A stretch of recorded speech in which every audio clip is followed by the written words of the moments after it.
What if the gods weren't supernatural beings at all, but survivors?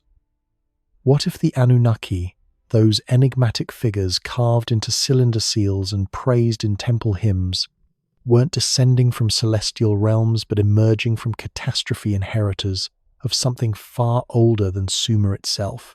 Beneath the dust of southern Mesopotamia, where archaeologists uncover layer upon layer of collapsed cities, there exists a pattern that whispers of continuity rather than creation.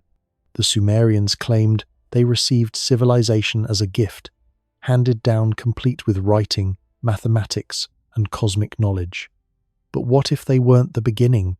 What if they were simply the ones who remembered, who preserved fragments of a predecessor culture so ancient that even its name has been swallowed by time? So before the story pulls you under, take a moment to like this video and hit subscribe, but only if you're drawn to histories that blur the line between inheritance and invention, between gods and survivors. And if you're still here, tell me in the comments where you're listening from and what time it is there. I want to imagine this ancient continuity stretching across the world, connecting us all through the thread of forgotten knowledge. Tonight, we descend into archaeological strata that shouldn't exist. We examine Sumerian King Lists that claim reigns of impossible length, temple foundations built atop foundations, and cuneiform texts that speak not of creating civilization but of restoring it after the waters receded. We trace the possibility that what we call the birth of civilization might actually be its reconstruction, and that the gods of Sumer were not divine architects but mortal witnesses to something that came before. When archaeologists first excavated the ancient Sumerian cities in the late 19th and early 20th centuries, they encountered something that troubled the prevailing theories of gradual human development.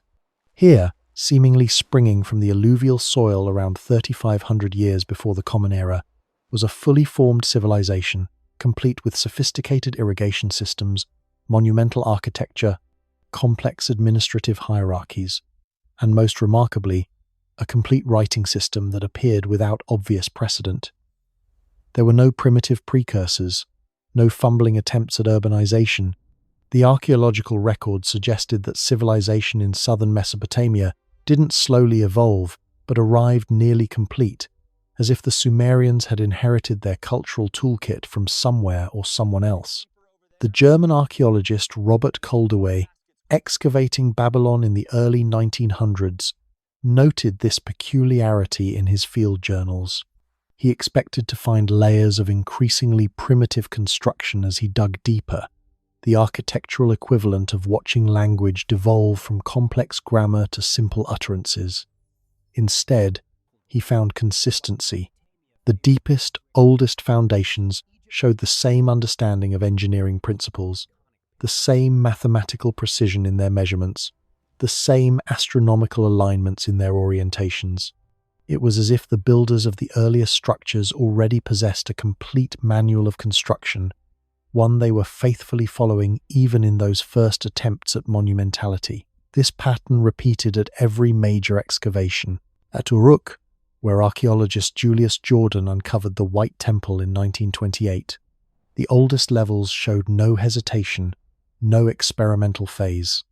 The temple platforms were aligned to cardinal directions with an accuracy that required sophisticated surveying knowledge.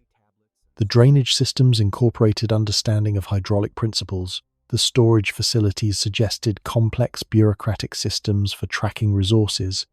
And the tablets, those thousands of clay tablets impressed with wedge-shaped marks, appeared suddenly in the archaeological record, around 3,200 years before the Common Era, already expressing complex grammatical structures, numerical systems, and administrative concepts. There was no evidence of the centuries of development such writing should have required. Sir Leonard Woolley, excavating Ur in the 1920s and 30s, became increasingly troubled by what he called the problem of origins. In his published reports, he noted that the Sumerians appeared in history already possessing knowledge that should have taken millennia to accumulate. Their mathematics used a sexagesimal system base 60 perfectly optimized for astronomical calculations and geometric divisions.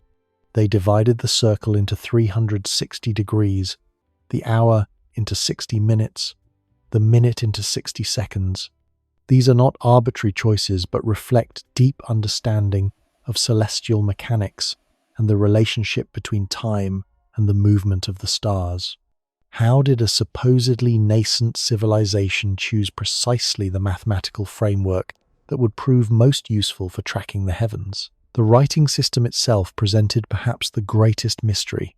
Cuneiform didn't start simple and grow complex. It appeared already capable of expressing abstract concepts, recording legal transactions, documenting astronomical observations, and preserving mythology.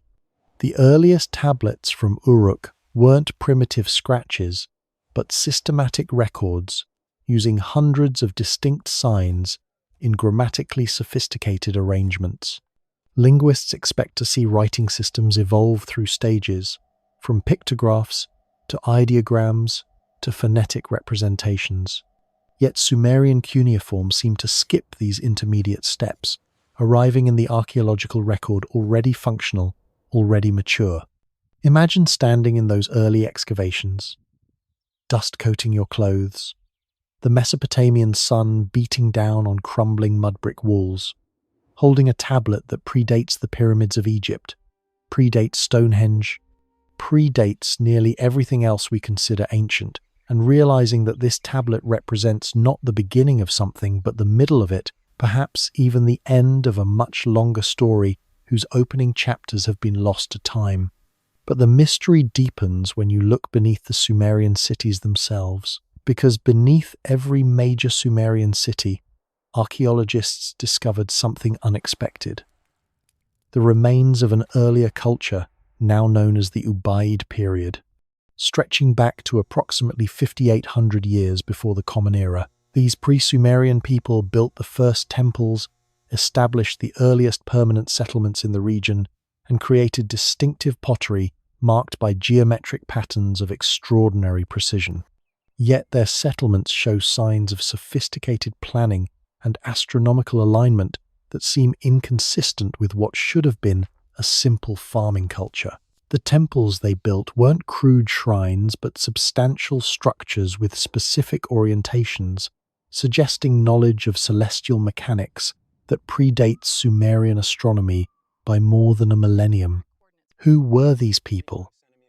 And what knowledge were they preserving? The Ubaid culture left no written records, or none that we've recognized as such. They existed before the invention of writing, or at least before writing appears in the archaeological record. Yet their material culture speaks of sophistication that shouldn't exist in a pre-literate society. Their pottery displays geometric precision that requires mathematical understanding. Chevrons, zigzags, and parallel lines rendered with mechanical consistency across thousands of vessels. Some researchers have noted that these patterns resemble notational systems, ways of recording information visually before the development of phonetic writing. Could these geometric patterns on pottery be a form of proto-writing, encoding information about seasons, celestial cycles, or agricultural knowledge? The Ubaid settlements themselves show urban planning. At Tel El, Oaili, excavated by French archaeologists in the 1980s, the Ubaid levels revealed organized architecture with standardized building techniques, centralized storage facilities, and what appear to be administrative structures.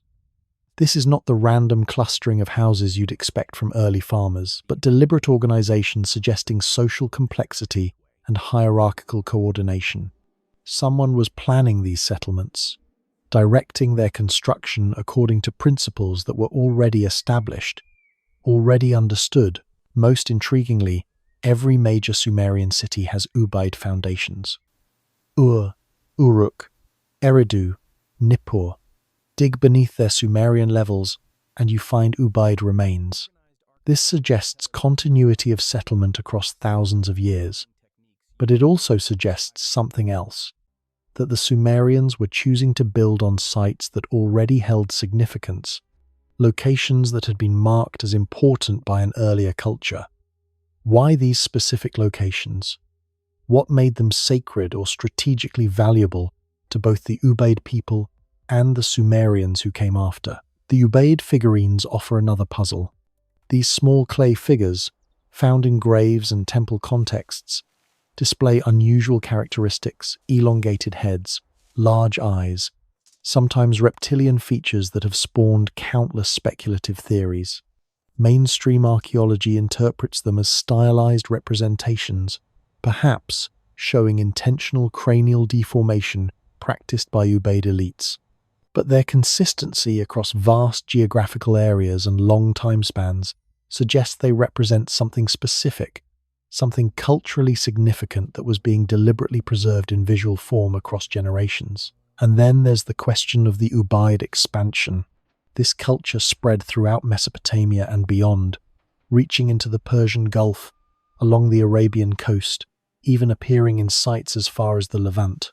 This wasn't simple population growth but organized movement, carrying specific cultural practices, architectural styles, and symbolic systems across enormous distances. What drove this expansion? Were they fleeing something, following trade routes established even earlier, or perhaps seeking specific locations that held significance for reasons we can no longer discern? The transition from Ubaid to Sumerian culture isn't marked by violence or sudden replacement. Instead, there's gradual transformation, blending, with Ubaid traditions persisting even as new elements appear. This suggests not conquest but cultural transmission, one group teaching another, knowledge passing from the earlier inhabitants to the later arrivals. But here's what troubles the conventional narrative. The later arrivals, the Sumerians, end up possessing more sophisticated technology than their predecessors. How does that work?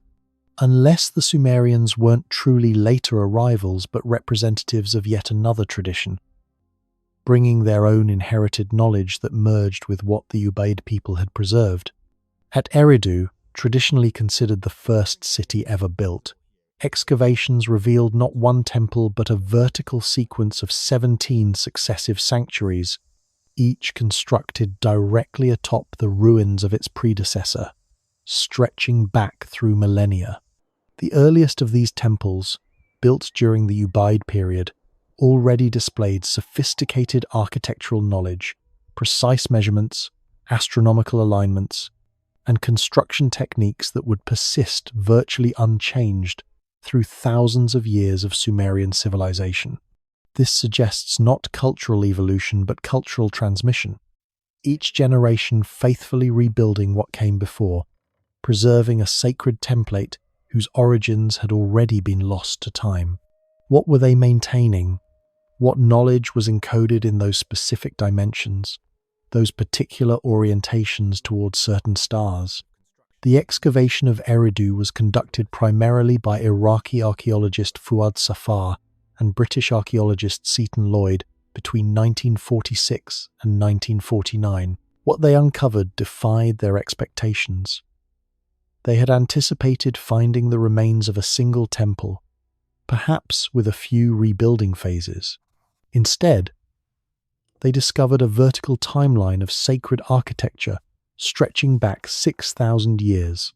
Each temple was positioned precisely atop the one before, maintaining exact alignment, preserving specific proportional relationships between chambers, keeping the same orientation toward the cardinal directions.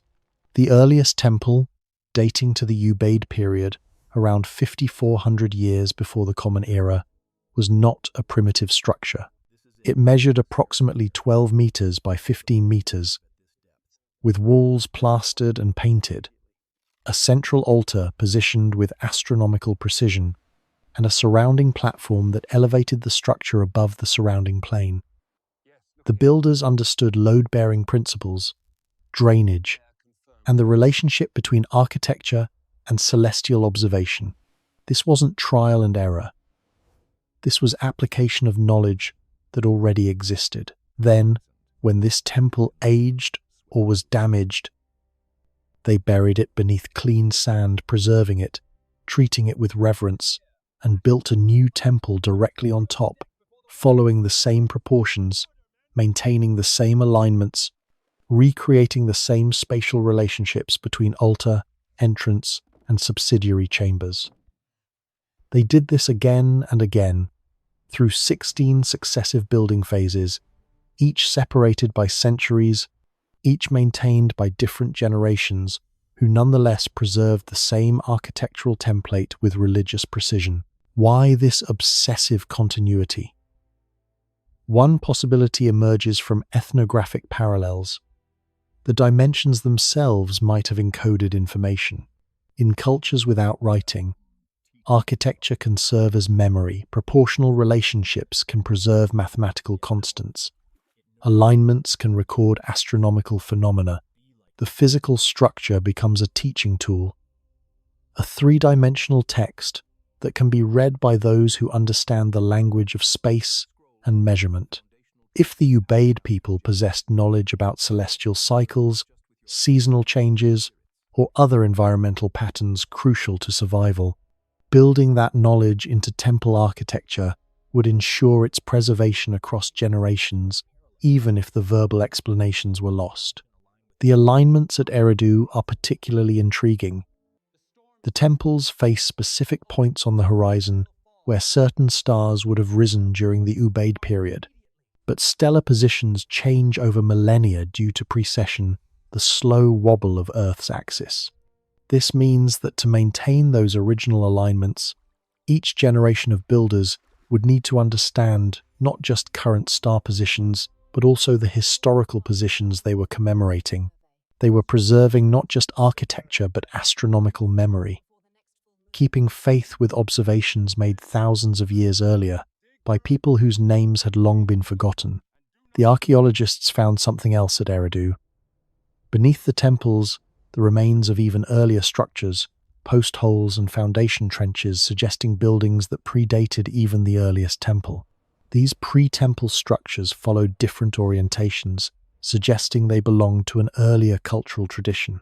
Yet the first recognizable temple was built deliberately on top of these older remains, as if claiming continuity with whatever had stood there before, asserting that the new sacred space was heir to the significance of the old. Inside the temples, offering deposits, fish bones, animal remains, pottery containing food offerings left by worshippers across millennia, but also cylinder seals, small carved stones that when rolled across wet clay would leave impressions of intricate scenes. These seals depicted figures the Sumerians would later call the Anunnaki, tall figures wearing distinctive headdresses, interacting with supplicants, presiding over ceremonies. Were these representations of gods, or were they portraits of someone else? The temple at Eridu was dedicated to Enki, god of wisdom, keeper of knowledge, the one who survived the flood and taught humanity the arts of civilization. His temple was called the Abzu, the House of Water, supposedly positioned above the cosmic underground ocean from which all life emerged. But excavations revealed something curious. Extensive water channels, basins, and drainage systems far more elaborate than necessary for ritual purification. Some archaeologists suggest these were symbolic representations of the cosmic waters. Others wonder if they were something more functional, perhaps sophisticated water management technology, whose original practical purpose had been forgotten, reinterpreted by later generations as religious symbolism, knowledge encoded in infrastructure, preserved through ritual, outlasting the understanding of those who maintained it. The 17 temples of Eridu tell a story of cultural memory, of knowledge so important it had to be preserved in the most permanent form available. Repetitive architecture, generation after generation, rebuilding exactly what came before, maintaining alignments to stars that had meaning for reasons they may no longer fully comprehended, keeping faith with a template whose origins extended beyond memory into a past that had already become mythology. But those temples, those carefully preserved dimensions and orientations, all emerged from the context of something even older. The impossible chronologies recorded in clay, the Sumerian King List, compiled around 4,000 years ago from much older sources, presents scholars with an uncomfortable paradox. It begins with kingship descending from heaven to the city of Eridu, then proceeds to list rulers whose reigns stretched for tens of thousands of years, Alulim reigning for 28,800 years, Al-Aljar for 36,000 years. Modern scholars dismiss these as mythological exaggerations, yet the text itself makes no distinction between these antediluvian kings and the historically verified rulers who came after the flood. The document treats them all with the same matter-of-fact tone, as if recording actual administrative succession. Could these impossible numbers be encoding something else, perhaps generations rather than years, or preserving the memory of a much older culture whose chronology the Sumerians no longer fully understood? The Sumerian King List exists in multiple copies, inscribed on clay tablets and prisms, the most complete being the Weld Blundell prism housed in the Ashmolean Museum in Oxford. It was compiled during the Ur-III period, around 2100 years before the Common Era, but it claims to be copying information from much older sources. The text begins with a formal statement. After the kingship descended from heaven, the kingship was in Eridu. Then it lists 8 kings who ruled 5 cities before the flood, their reigns totaling 241,200 years. These aren't round numbers or obvious exaggerations. They're specific.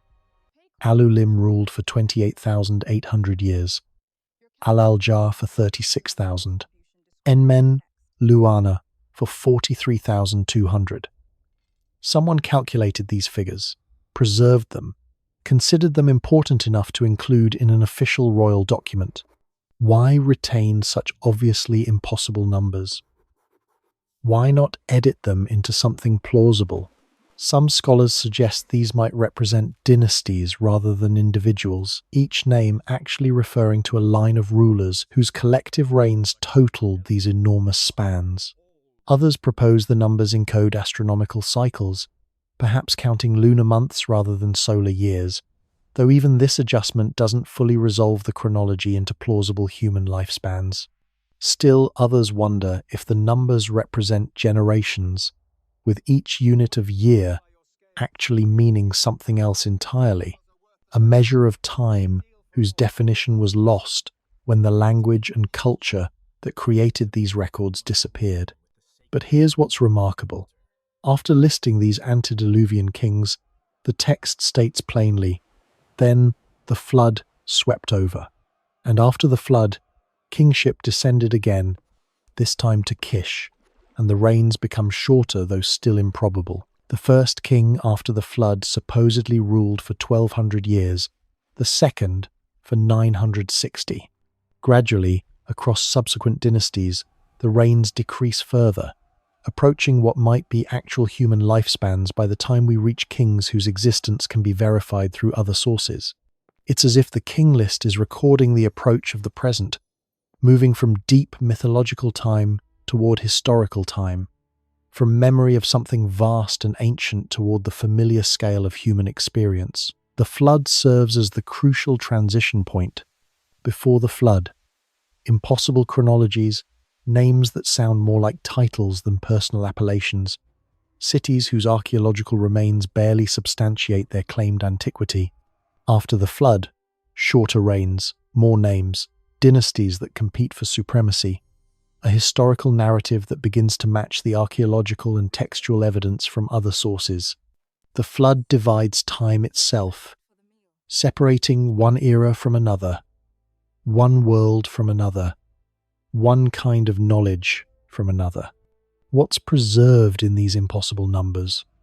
Perhaps not literal chronology, but the weight of deep time, the sense that civilization extended much further back than living memory could reach, that the institutions of kingship and priesthood and agricultural management were not recent innovations but inheritances from an unimaginably distant past.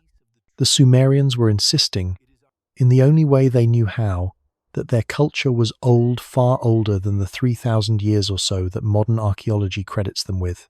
They were pointing backward, gesturing towards something that came before, preserving numbers they perhaps no longer understood, but knew were important, part of a story about origins they felt compelled to maintain. Every Mesopotamian culture remembered the flood. The Sumerians recorded it, the Akkadians preserved it in the Epic of Gilgamesh, the Babylonians retold it in their creation myths.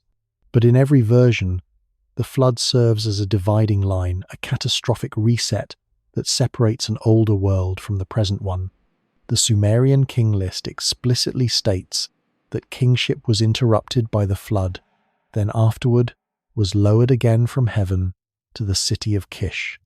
Archaeological evidence confirms a massive flooding event in southern Mesopotamia around 5,900 years before the Common Era, leaving distinctive deposits across multiple sites.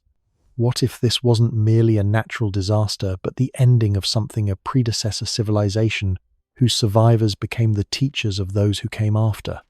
The flood layers in the archaeological record are real.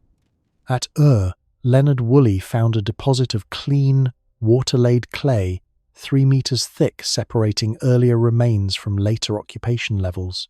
At Kish, archaeologist Stephen Langdon discovered similar flood deposits. At Shurapak, site associated with the flood hero Ziusudra in Sumerian tradition, excavations revealed clear evidence of catastrophic flooding.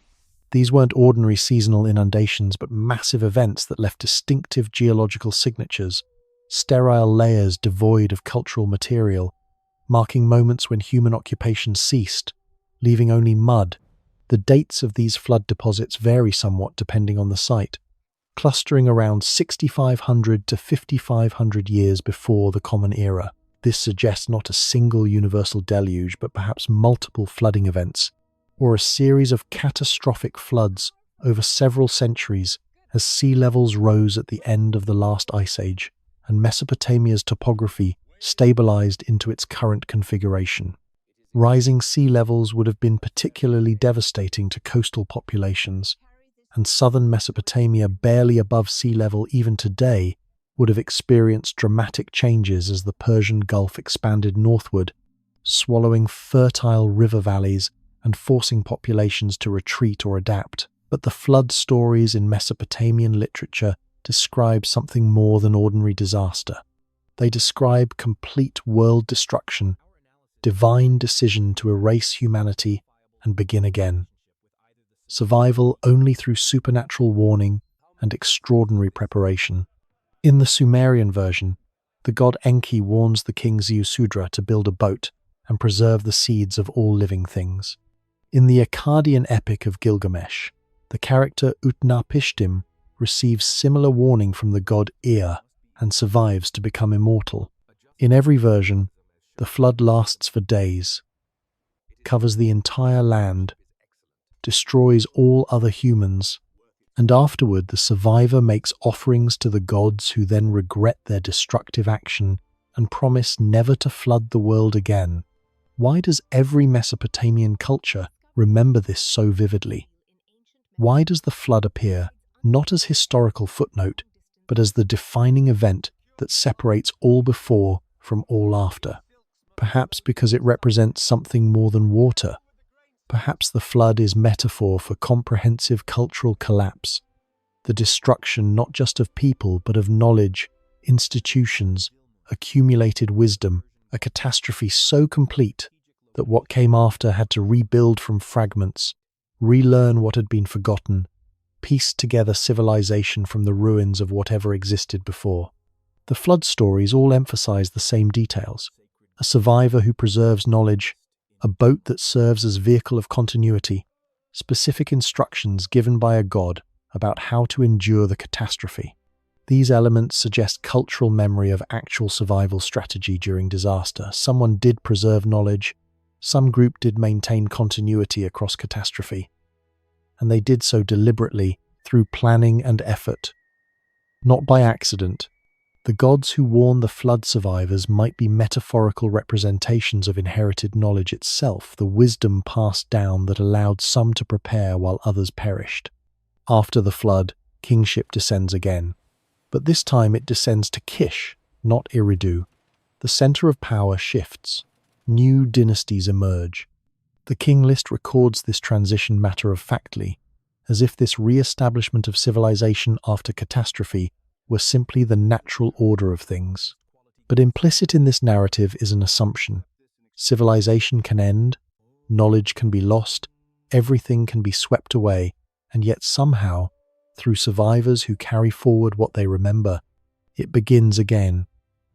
Not from nothing, but from the remnants of what came before, rebuilt by those who still knew something of the old ways.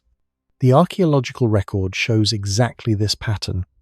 After the flood deposits, new occupation levels appear, but they're not primitive restarts.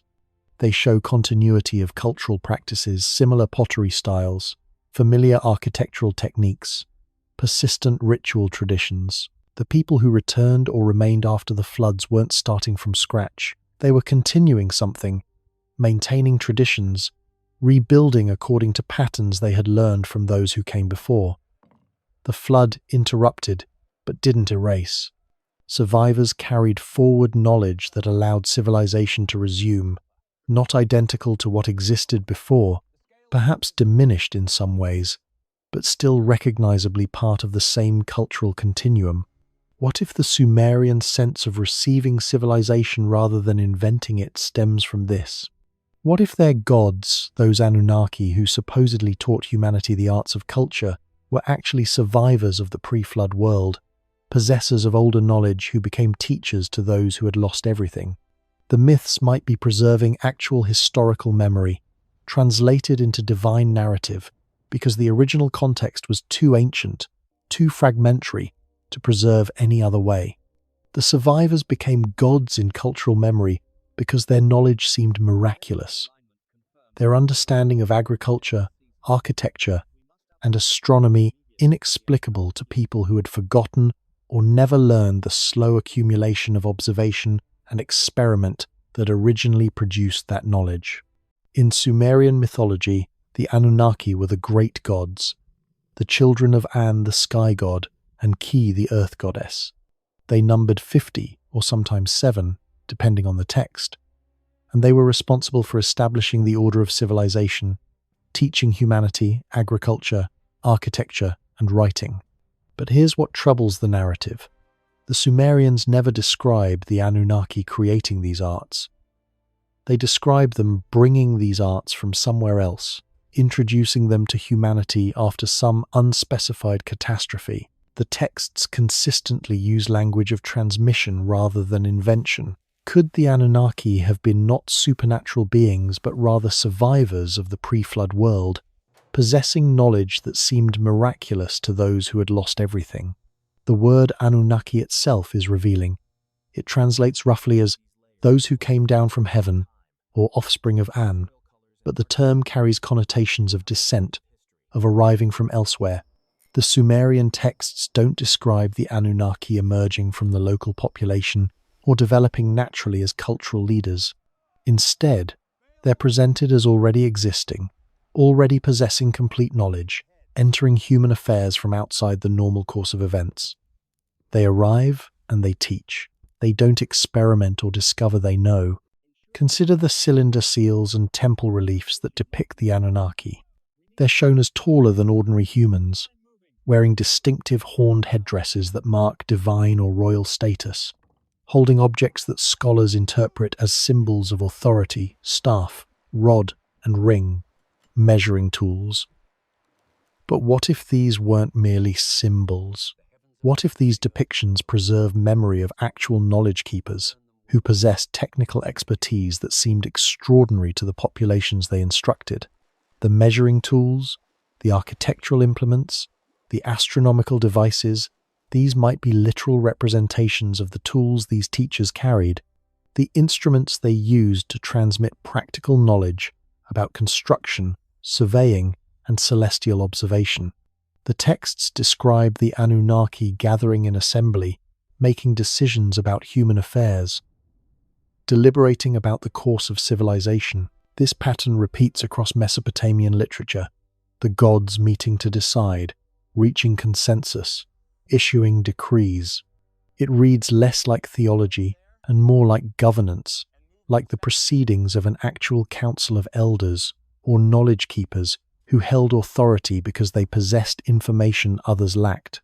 In societies where knowledge was scarce and survival depended on understanding agriculture, flood patterns, and seasonal changes, those who held such knowledge would naturally be elevated, perhaps eventually deified as their actual origins faded into legend. The Anunnaki are consistently associated with specific domains of expertise. Enki with water and wisdom, Enlil with wind and administration, Inanna with love and war, Ninhursag with birth and earth. These aren't arbitrary assignments but reflect practical divisions of knowledge: hydraulic engineering, social organization, diplomatic relations, medical understanding, agricultural techniques. Each deity represents a portfolio of survival-critical information.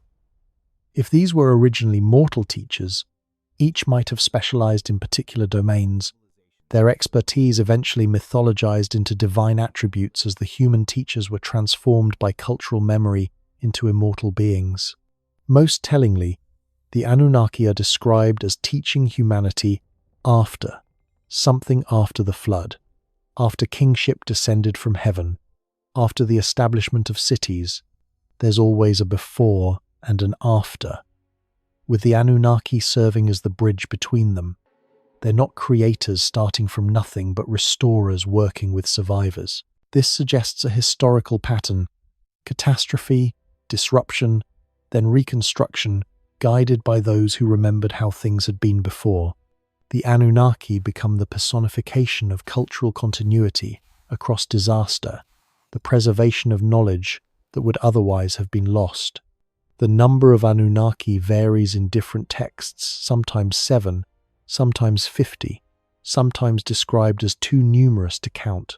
But the core group, the primary deities who appear most frequently in myth and ritual, number about 12 to 15. This corresponds roughly to the size of a council of specialists you'd need to preserve comprehensive knowledge experts in agriculture, architecture, astronomy, medicine, metallurgy, writing, mathematics, law, and so on. A group large enough to encompass crucial disciplines, but small enough to maintain coherent transmission of knowledge across generations. And then there's the question of where the Anunnaki came from before they began teaching humanity. Some texts suggest they descended from the sky, others that they emerged from the sea, still others that they came from the east or from Dilmun, the paradise land associated with the Persian Gulf region. These contradictory origin stories might actually be preserving different memories, various groups of knowledge keepers arriving from different directions after the flood, each bringing their own traditions, eventually merged in cultural memory into a single divine pantheon. Survivors from coastal settlements fleeing rising seas, refugees from eastern lands where drought had made habitation impossible, remnants of highland cultures descending to the lowlands, all of them becoming the gods who taught the Sumerians how to rebuild civilization. The relationship between the Anunnaki and humanity is also instructive. The gods need humans. They create humanity specifically to perform labor, to maintain the temples, to cultivate the fields. This isn't the distant omnipotence of later monotheistic traditions, but an interdependent relationship where the gods require human cooperation to achieve their aims. If the Anunnaki were actually knowledge keepers or cultural leaders, this relationship makes perfect sense. They possessed information but needed laborers to implement it. They understood how to design irrigation systems but required workers to dig the canals. They knew architectural principles but needed builders to raise the temples. The mythological relationship mirrors a practical historical dynamic: specialists directing labor, teachers requiring students, knowledge holders dependent on those willing to learn and implement what they taught. Among the Anunnaki, one figure stands apart: Enki, god of wisdom, keeper of the May, those mysterious divine powers or cultural templates that governed civilization itself. Enki's temple at Eridu was called the Abzu, the House of Water, and it supposedly sat above the primordial underground ocean of sweet water from which all life emerged. But excavations at Eridu revealed something peculiar: extensive water management systems, channels and basins that served no obvious practical purpose for a temple. Some researchers suggest these were symbolic representations of the cosmic waters. Others wonder if they were something more functional, perhaps the remnants of knowledge about water systems so ancient that by the Sumerian period, their original purpose had been forgotten and reinterpreted as religious symbolism. What practical knowledge might have been preserved in ritual form? Enki appears in more myths than any other Mesopotamian deity. Always as the clever one, the problem solver, the god who sides with humanity against the harsher judgments of other deities. When Enlil decides to destroy humanity with the flood, it's Enki who warns Ziusudra to build the boat. When humanity needs the arts of civilization, it's Enki who provides them. When conflicts arise between gods, Enki negotiates solutions. He's portrayed not as the most powerful deity, but as the wisest, the one who understands how things work, who possesses the technical knowledge necessary for survival. The title Enki itself means Lord of the Earth, or more specifically, Lord of the Foundation, which could refer to both physical foundations, the base upon which buildings rest, and metaphorical foundations, the underlying principles upon which civilization rests. He's associated with the Abzu, the primordial sweet water ocean beneath the earth, from which all springs and rivers emerge. In Mesopotamian cosmology, the Abzu wasn't merely mythological but reflected actual observation of the water table, the underground aquifers that fed the rivers and made irrigation possible. Enki's domain was literally the source of life in an arid land where water meant survival. The temple at Eridu, dedicated to Enki, the structure we've already discussed, rebuilt 17 times over millennia, contained those elaborate water channels and basins. The excavators found evidence of sophisticated hydraulic engineering.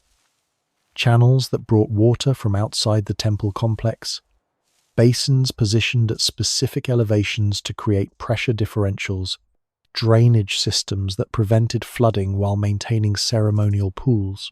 The standard archaeological interpretation is that these served ritual purposes, purification ceremonies, offerings of water to the god of water. But the engineering seems excessive for purely symbolic functions. What if these water systems were teaching tools? In a culture dependent on irrigation, understanding hydraulic principles would be survival-critical knowledge. A temple complex that demonstrated water flow, pressure, elevation change, and drainage would serve as a three-dimensional textbook, showing students how these principles worked. Priests performing rituals with water wouldn't just be worshipping, they'd be practicing, maintaining skills, passing down technical knowledge encoded in ceremonial form. The ritual becomes the mnemonic device, the performance that ensures hydraulic engineering expertise survives across generations, even if the theoretical understanding is lost. This pattern appears throughout Mesopotamian ritual. Complex ceremonies that seem purely religious often involve actions that mirror practical techniques. Temple offerings that require precise measurements preserve mathematical knowledge. Astronomical observations conducted for divination purposes simultaneously maintain accurate star catalogues. Festival timing based on celestial events keeps agricultural calendars synchronized with actual seasons. The religious framework serves as the preservation mechanism, ensuring that crucial knowledge continues to be practiced and transmitted even when its original practical context is no longer understood. Enki is also the keeper of the me, those enigmatic divine powers that controlled every aspect of civilization. The myths describe the me as tangible objects that Enki guards in the Abzu, physical items that could be stolen or given away, yet simultaneously as abstract principles that governed reality itself. When the goddess Inanna wants to bring civilization to her city of Uruk, she travels to Eridu, gets Enki drunk, and tricks him into giving her the May, which she then transports to Uruk in her boat. The myth describes over 100 different me: kingship, priesthood, sexual union, decision-making, the elder's staff, music, heroism, the art of metalworking, writing, and on and on. What are these me? Really? The concept of the me is unique to Mesopotamian thought, yet its precise meaning remains elusive.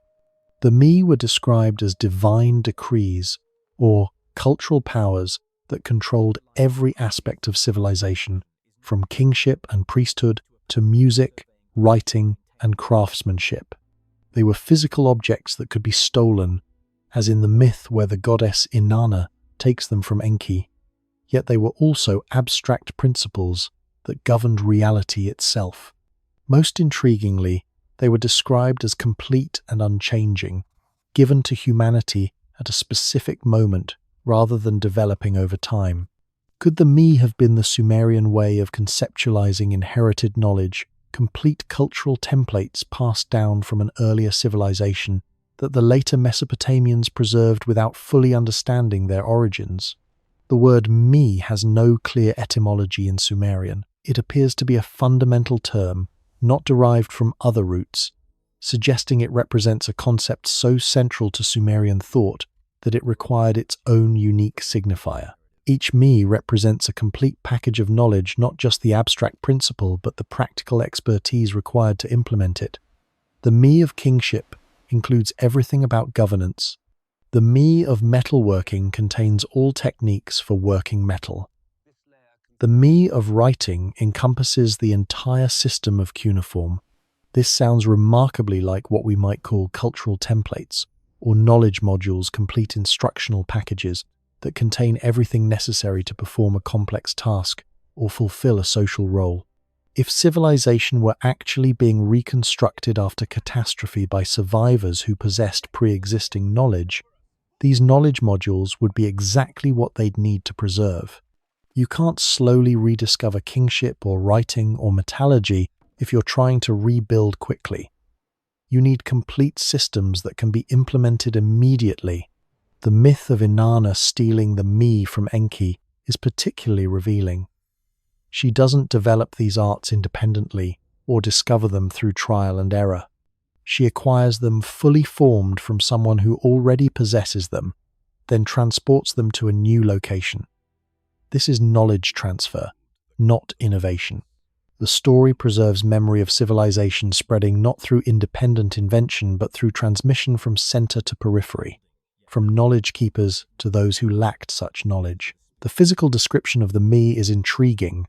They're described in ways that suggest tablets or written documents, portable objects that can be carried in a boat, that contain information, that can be read or consulted. Could the me have been actual written records? Perhaps the oldest libraries or archives of technical knowledge that the Sumerians possessed. The myth transforms these archives into divine objects because their content seemed almost magical, complete instructions for complex social and technical processes that worked when followed precisely, but whose underlying logic was no longer fully understood by those using them. The fact that the May are described as complete and unchanging is crucial. They don't evolve or develop, they exist fully formed from the beginning. This suggests not gradual cultural evolution, but inheritance of complete knowledge systems. A culture inventing its own arts would see them develop gradually, with each generation adding refinements. But a culture receiving knowledge from predecessors would experience exactly what the Sumerians describe, complete systems that arrive already functional, that must be preserved unchanged because altering them risks losing their effectiveness. Enki's role as guardian of the me positions him as the ultimate librarian, the keeper of humanity's instructional manuals. His temple at Eridu, with its water systems that might be both functional and pedagogical, becomes a repository not just of religious worship but of practical knowledge. The priests of Enki weren't merely performing rituals, they were maintaining expertise, practicing techniques, preserving information that would be needed when cities expanded, when new canals needed digging, when agricultural systems required modification. But the me weren't the only knowledge the Sumerians possessed that seems too advanced for their supposed level of development. The Sumerians possessed astronomical knowledge that seems inconsistent with their technological level. They understood precession of the equinoxes, tracked planetary movements with remarkable accuracy, and maintained detailed star catalogues that required centuries of continuous observation to compile. Yet they appeared in history already possessing this knowledge, with no evidence of the trial and error development such precision would require. Their mathematics used a base 60 system perfectly suited for astronomical calculations, dividing circles into 360 degrees and hours into 60 minutes conventions we still use today. Where did this mathematical framework come from? Why was it already optimized for tracking celestial mechanics when the Sumerians first appeared in the archaeological record? The tablets recording Sumerian astronomical observations reveal extraordinary precision. They tracked the synodic periods of planets, the time it takes for a planet to return to the same position relative to Earth and the Sun, with accuracy that required decades of continuous observation to achieve. They knew Venus's cycle of 584 days, Mars's cycle of 780 days, Jupiter's cycle of 399 days. These are not casual observations, but the product of systematic, long-term monitoring of the night sky. Most remarkably, they understood precession, the slow wobble of Earth's axis that causes the position of the celestial poles to shift over a cycle of approximately 25,772 years. This phenomenon is subtle, requiring observations spanning centuries to detect. A single human lifetime isn't sufficient. Even a single civilization's span might be inadequate. Yet the Sumerians organized their cosmology around this knowledge, dividing the precession cycle into 12 ages, corresponding to the zodiacal constellations, each age lasting approximately 2,160 years. How did they know this? The conventional explanation is that they inherited the knowledge from centuries of observation by their predecessors, the Ubaid people perhaps, or even earlier sky watchers. But this pushes the problem back without solving it. Who were these earlier astronomers, and why were they watching the sky with such intensity? What motivated continuous observation across generations? The kind of commitment required to detect precession. You don't track the stars for fun. You track them because you need to, because something important depends on knowing exactly where they are and where they're going to be. Some researchers suggest astronomical knowledge was driven by agricultural necessity, tracking seasons, predicting floods, knowing when to plant. But the level of precision in Sumerian astronomy far exceeds agricultural requirements. You don't need to understand precession or track planetary synodic periods to know when to plant barley. Something else was motivating this intensity of observation, this commitment to astronomical precision that characterizes Mesopotamian culture from its earliest appearance. The mathematics they used reveals the same pattern. Base 60 is not an intuitive numerical system. Most cultures count in tens because we have 10 fingers. Some use base 20, counting fingers and toes. A few use base 5. But base 60, that's a deliberate choice, and it's perfectly optimized for the calculations astronomy requires. 60 is divisible by 1, 2, 3, 4, 5, 6, 10, 12, 15, 20, and 30 more factors than any smaller number. This makes fractions easier, calculations simpler, and celestial mechanics more tractable. The Sumerian division of the circle into 360 degrees, a multiple of 60, creates a system where the sun appears to move 1 degree per day through the sky, making astronomical calculations intuitive.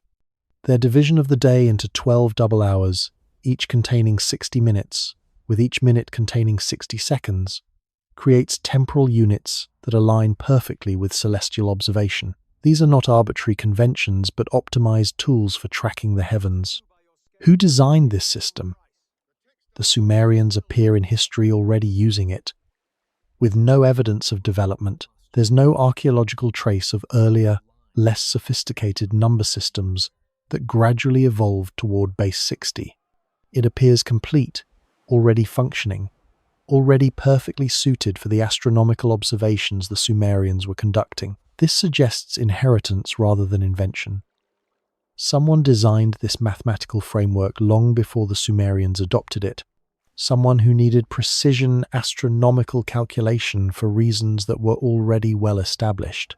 The star catalogues the Sumerians maintained included constellations we still recognize: Taurus, Leo, Scorpio, Capricorn, but they also included stars and constellations that are no longer visible from Mesopotamia due to precession. The stellar positions they recorded correspond to earlier epochs, suggesting their catalogues were based on observations made when the sky looked different than it did during the historical Sumerian period. They were preserving ancient star maps, maintaining information about stellar positions that predated their own observations by centuries or millennia. This is exactly what you'd expect if astronomical knowledge were being transmitted across catastrophic disruption. Survivors carrying star catalogues, maintaining observations, preserving the mathematical frameworks that made sense of celestial motion even when the original context for that knowledge had been lost. The intensity of observation makes sense if we imagine these were people who had once depended utterly on astronomical precision for survival, perhaps for navigation, perhaps for tracking long-term climate cycles, perhaps for reasons we can no longer reconstruct. They maintained the traditions of observation not from idle curiosity, but from deep cultural memory that this knowledge mattered, that losing it would be catastrophic. The astronomical texts also reveal something else. They're not teaching documents. They don't explain why the observations matter or how to interpret them. They simply record data, assume the reader already understands the framework, already knows why this information is important. They're notes for experts, reminders for people who already possess the underlying knowledge. This suggests they were never meant to introduce astronomy to beginners, but to maintain precision among practitioners who had been taught the significance of celestial observation through other means, probably oral tradition, demonstration, and long apprenticeship in the temples where astronomical knowledge was preserved. And yet, for all this astronomical sophistication, the Sumerians left virtually no theoretical explanations of why the stars mattered beyond divination and religious significance. The practical knowledge survived, encoded in mathematics and observation, but the original motivation seems to have been lost or transformed into something else. Unless the religious significance was the original motivation, unless the reason for watching the sky so carefully was preserved accurately in myth and ritual, even if modern scholars dismiss it as superstition. Mesopotamian tradition preserved memories of 7 antediluvian sages called the Apkallu semi-divine beings, who emerged from the sea to teach humanity the arts of civilization before the Great Flood destroyed the Old World. These figures were described as fish-like in appearance, wearing cloaks resembling fish scales, and possessing profound wisdom about architecture, mathematics, and the proper conduct of ritual. Later Mesopotamian texts describe them not as gods but as advisors to the antediluvian kings, suggesting they were considered real historical figures rather than purely mythological. What memory might be preserved in these accounts? Could they represent a historical interaction between survivors of a coastal or island culture and the emerging societies of Mesopotamia? The Apkallu appear in multiple Mesopotamian sources, and their descriptions remain remarkably consistent across centuries. They were 7 sages who came before the flood, each serving as advisor to one of the antediluvian kings listed in the Sumerian King List. Their names are preserved: Yuana, Yuanaduga, Enmeduga, Enmegalama, Enmebuluga, Anenlilda, and Utuabzu. Each taught specific arts. Yuana taught writing and architecture. Others taught mathematics, agriculture, ritual practices, and the proper conduct of kingship. The fish-like appearance is particularly intriguing.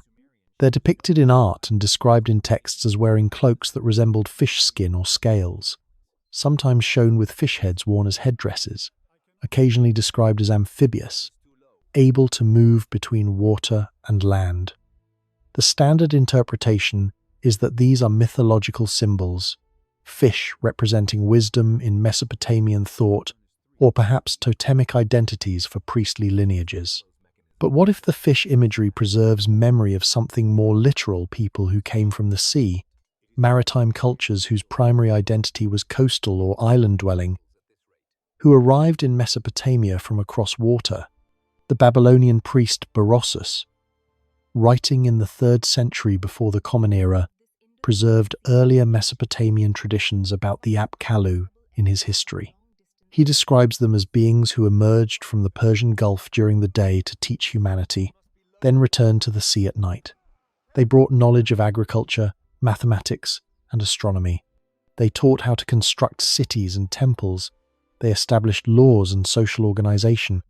And crucially, Berossus treats them as historical figures, advisors to kings, not purely divine beings.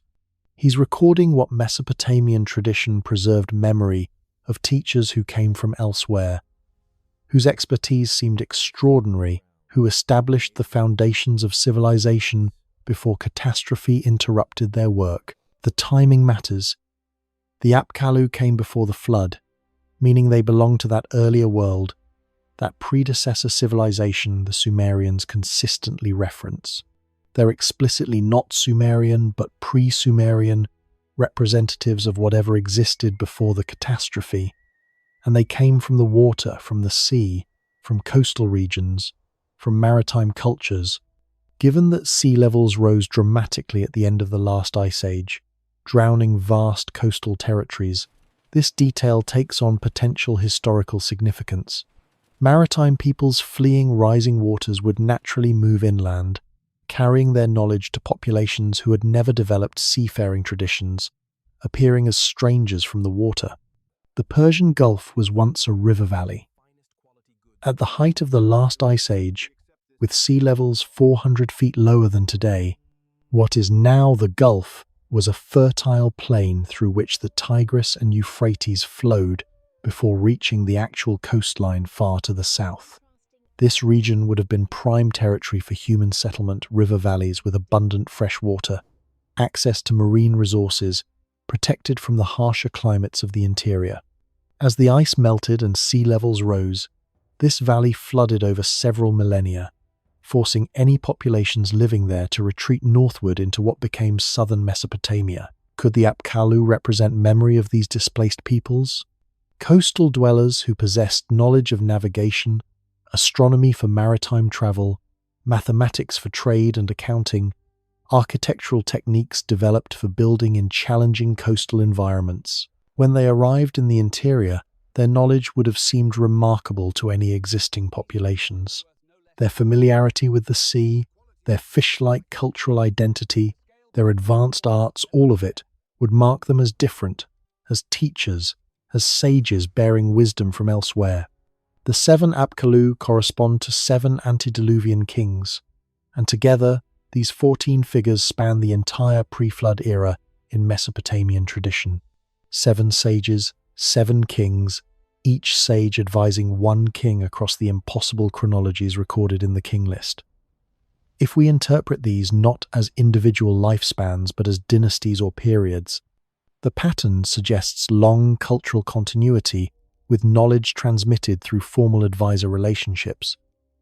Specialized knowledge keepers working alongside political leaders, maintaining civilization's technical foundations while kings handled governance. This pattern of sage advisors survived long after the flood. Later Mesopotamian traditions spoke of post-flood Apkallu, human sages who continued the traditions of the antediluvian masters. These later figures were clearly historical scribes, priests, architects whose names appear in multiple sources and whose works can be verified. They saw themselves as inheritors of the original Apkallu's wisdom, maintaining traditions of observation, calculation, and ritual that stretched back to before the flood.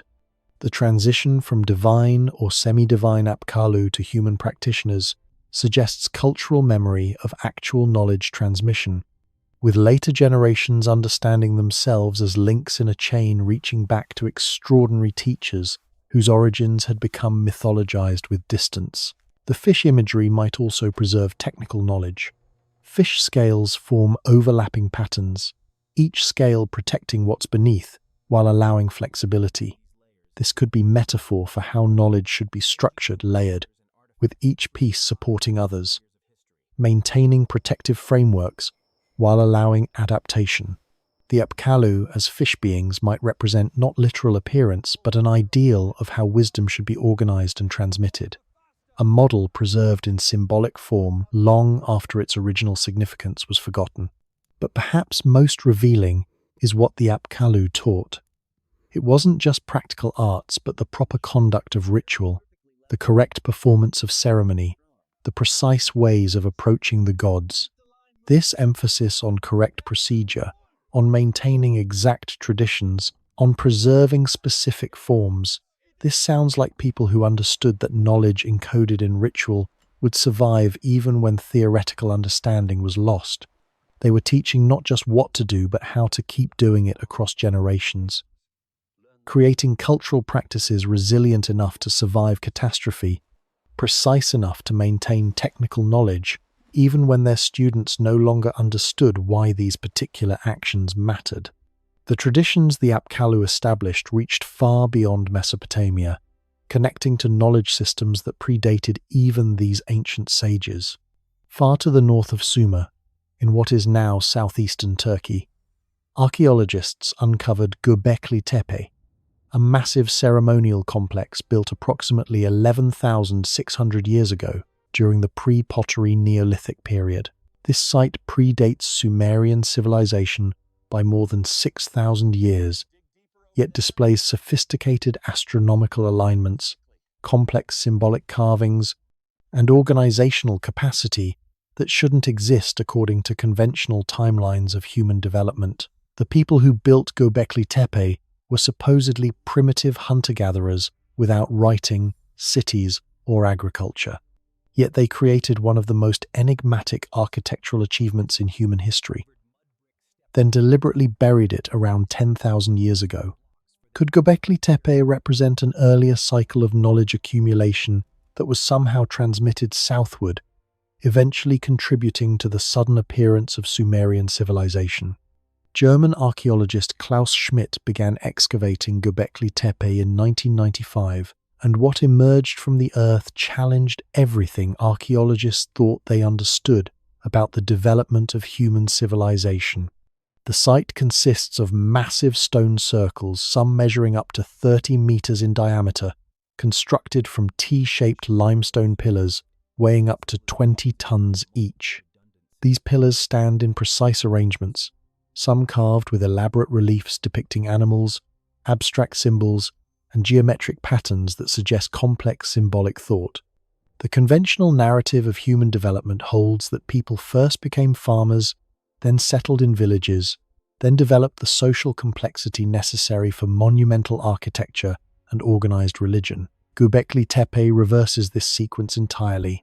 The people who built it were mobile hunter-gatherers, living in small groups, without pottery, without metal tools, without any of the technological advances we associate with civilization. Yet they organized labor forces large enough to quarry, transport, and erect stones weighing multiple tons. They possessed knowledge of engineering sufficient to stand these megaliths in stable arrangements that have survived 11 millennia. They shared symbolic systems sophisticated enough to justify the enormous effort this construction required. The astronomical alignments at Göbekli Tepe are particularly striking. The structures are oriented towards specific points on the horizon where particular stars would have risen during the pre-pottery Neolithic period. One enclosure aligns with the constellation we now call Cygnus, another with Sirius. The builders were tracking celestial phenomena with intentionality that suggests this wasn't casual skywatching but systematic observation with specific purposes. What were they tracking, and why did it matter enough to justify building these massive stone circles? The animal carvings provide more clues. Lions, foxes, wild boars, snakes, scorpions, birds, all rendered with remarkable artistry and attention to anatomical detail. But these aren't random decorations. The animals appear in specific combinations, in particular positions on particular pillars, following patterns that repeat across different enclosures. Some researchers suggest these represent constellations, with the animal symbols corresponding to stellar patterns. Others propose they're calendrical markers, recording seasonal changes or celestial events. Still others see them as mythological narratives, stories carved in stone about creation, catastrophe, or cosmic order. What's most puzzling is the deliberate burial of the site. Around 10,000 years ago, the inhabitants of Gobekli Tepe carefully filled in the stone circles with debris, covering the pillars with thousands of tons of earth and rubble. This wasn't natural abandonment, but intentional preservation or concealment. They were protecting something, ensuring these structures would survive even if everything above ground was destroyed. Why would a culture invest enormous resources in building these monuments only to bury them a few centuries later? One possibility: they were preserving knowledge during a time of catastrophic change. The pre-pottery Neolithic period witnessed dramatic climate shifts as the last ice age ended and the world warmed into its current interglacial state. Sea levels rose, rainfall patterns changed, animal populations migrated, and human societies were forced to adapt rapidly. Burying the stone circles would ensure their astronomical alignments. Their carved symbols, their encoded knowledge, survived whatever disruptions the builders anticipated. The monuments become time capsules, messages to future generations who might need to recover what was being lost. The geographic position of Göbekli Tepe is significant. It sits at the northern edge of the Fertile Crescent, that arc of land where agriculture supposedly first developed. But the timeline is problematic. Göbekli Tepe predates the earliest evidence of agriculture by at least 1,000 years. This has led some researchers to suggest that the social complexity required to build Göbekli Tepe might have actually driven the development of agriculture rather than resulting from it. People gathering regularly for ceremonial purposes at the stone circles would need reliable food supplies, encouraging them to cultivate wild grains and eventually domesticate them. But what if the causation runs the other way? What if Göbekli Tepe preserves memory of agricultural knowledge that already existed but had been disrupted by climate change or catastrophe? The stone circles encode information, astronomical cycles that govern planting times, animal symbols that might represent seasonal markers, geometric patterns that could preserve mathematical relationships crucial to surveying and land management. If agriculture existed in some form before the structures were built, and if that knowledge was threatened by environmental disruption, building permanent stone monuments to preserve it would be entirely rational. The pillars themselves might be teaching tools. Their T-shape creates a form that's immediately recognizable, easily replicated, scalable from small models to massive monuments. The carved symbols could serve as mnemonic devices, helping teachers transmit oral traditions to students generation after generation. The enclosures create gathering spaces where knowledge could be shared, rituals performed, and traditions maintained across time. Göbekli Tepe becomes a university, a library, a temple, and an archive all at once, exactly what you'd build if you needed to preserve crucial information across catastrophic disruption. The site was eventually abandoned completely around 8,000 years ago, as agriculture spread through the region and permanent settlements replaced mobile hunter-gatherer lifestyles. But the knowledge it preserved likely moved with those populations, carried by communities who remembered the significance of the stone circles even as they adopted new ways of life. The astronomical observations, the symbolic systems, the organizational principles, all of this could have been transmitted southward over millennia, eventually reaching the emerging agricultural societies of Mesopotamia. Between the time of Göbekli Tepe and the rise of Sumer, northern Mesopotamia was home to the Halaf and Hassuna cultures, sophisticated societies that created elaborate pottery, built permanent settlements, and established long-distance trade networks. Their pottery displays geometric patterns of extraordinary precision, suggesting mathematical knowledge and aesthetic traditions that were already well established.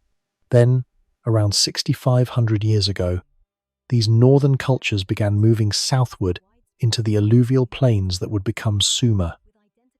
Were they fleeing climate change, as some evidence suggests, or were they following older migration routes, retracing paths that had been traveled before when earlier civilizations collapsed? The Hassuna culture emerged around 7,500 years before the Common Era in northern Iraq, establishing villages with substantial architecture, storage facilities, and sophisticated pottery. Their settlements show planning and organization houses arranged in clusters, communal ovens, but it's their pottery that reveals the most about their cultural sophistication. Hassuna ceramics display incised geometric patterns, painted designs using natural pigments, and shapes that suggest specialized functions, storage jars with particular capacities, serving vessels with specific proportions, ritual containers with standardized forms. These aren't random decorations but systematic design languages. The geometric patterns repeat with precision across different vessels from different sites, suggesting either widespread aesthetic traditions or perhaps encoded information. Some pottery bears what appear to be counting marks, notches arranged in groups that might represent numerical notation. Others show astronomical symbols, sun disks, crescent moons, star patterns that could be recording celestial observations or seasonal markers. The pottery becomes both functional and informational, everyday objects that simultaneously preserve cultural knowledge. The Halaf culture succeeded the Hassuna around 7,200 years ago, spreading across northern Mesopotamia, Syria, and southern Turkey. Halaf pottery is even more sophisticated, painted with elaborate polychrome designs featuring geometric patterns of extraordinary complexity. Animal motifs rendered with artistic skill, and abstract symbols whose meanings remain mysterious. The level of standardization is remarkable. Certain vessel types appear across vast distances with nearly identical proportions and decorative schemes, suggesting either extensive trade networks or widely shared cultural templates. Halaf settlements show increasing complexity. Tholos structures, circular buildings with domed roofs, appear as communal or ceremonial spaces. Fortifications become more elaborate. Trade goods from distant regions, obsidian from Anatolia, shells from the Mediterranean, copper from highland sources, indicate far-reaching exchange networks. These aren't isolated villages, but interconnected societies sharing resources, information, and probably knowledge systems. Around 6,500 years ago, something changed. Climate data from the period shows a significant aridification event, the so-called 6,200-year event, when rainfall patterns shifted, making northern regions drier, while the southern Mesopotamian plains, fed by rivers from highland sources, remained relatively productive. The Halaf settlements in marginal areas were abandoned. Populations moved, and many migrated southward into what would become Sumer. But this wasn't simply flight from drought. The movement was organized, following specific routes, settling in particular locations that would become major Sumerian cities. The migrants brought their pottery traditions, their architectural knowledge, their trade networks, and presumably their symbolic and mathematical systems. When you dig beneath Sumerian levels at Uruk or Ur, you find pottery showing clear Halaf influence, architectural techniques that originated in the north, and cultural continuities that suggest not conquest but integration. What knowledge did these northern peoples bring? Their pottery suggests mathematical precision, standardized measurements, proportional relationships, geometric understanding.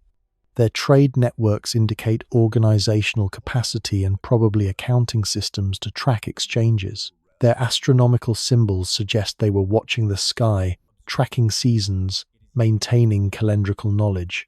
Their movement southward following established routes hints at geographical knowledge, understanding of river systems, awareness of seasonal flooding patterns, recognition of which lands were most productive.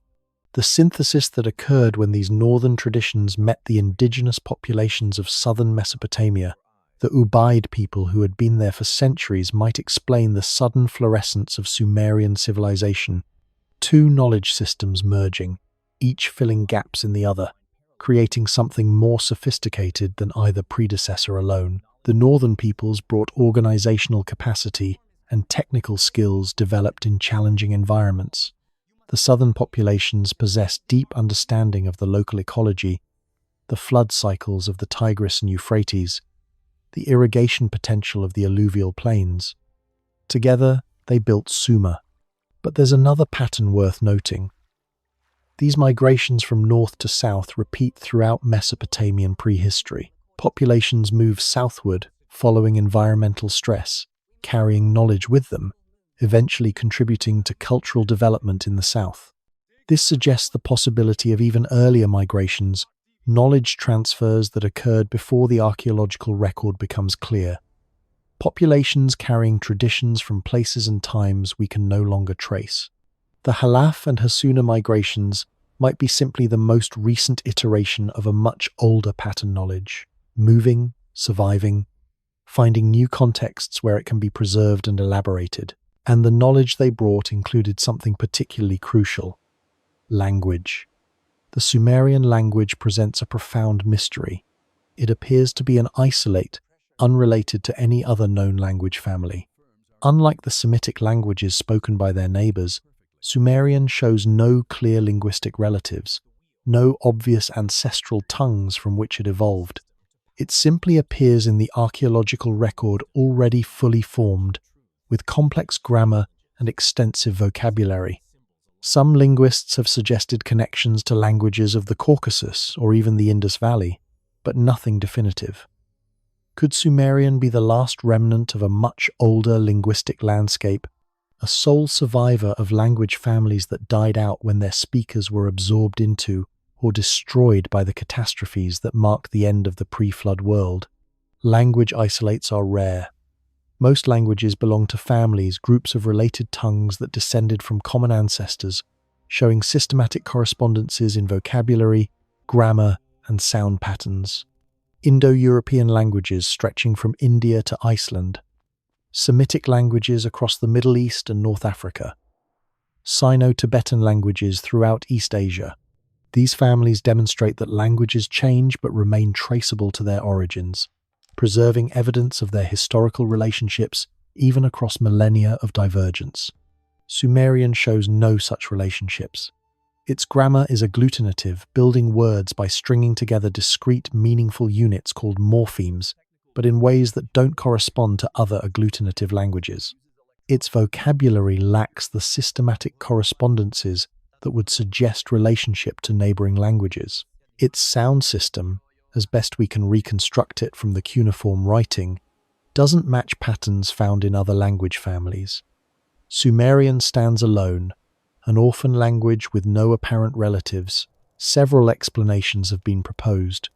Some linguists suggest Sumerian might be related to languages of the Caucasus region, Georgian, Chechen, or other languages of that mountainous area based on certain grammatical similarities.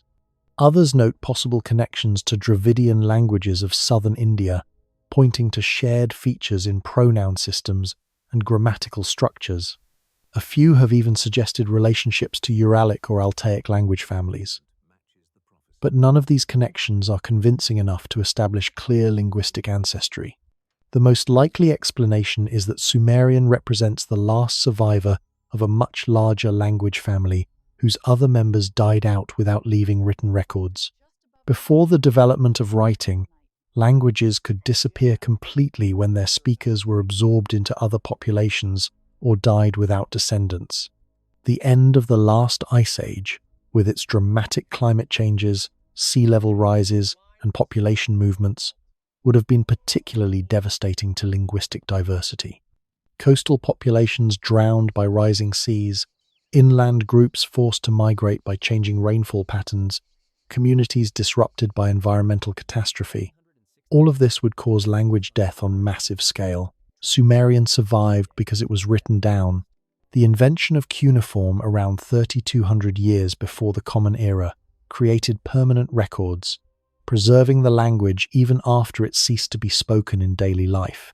By 1800 years before the Common Era, Sumerian was a dead language, replaced by Akkadian in everyday use, but maintained by scribes who copied old texts and studied grammar.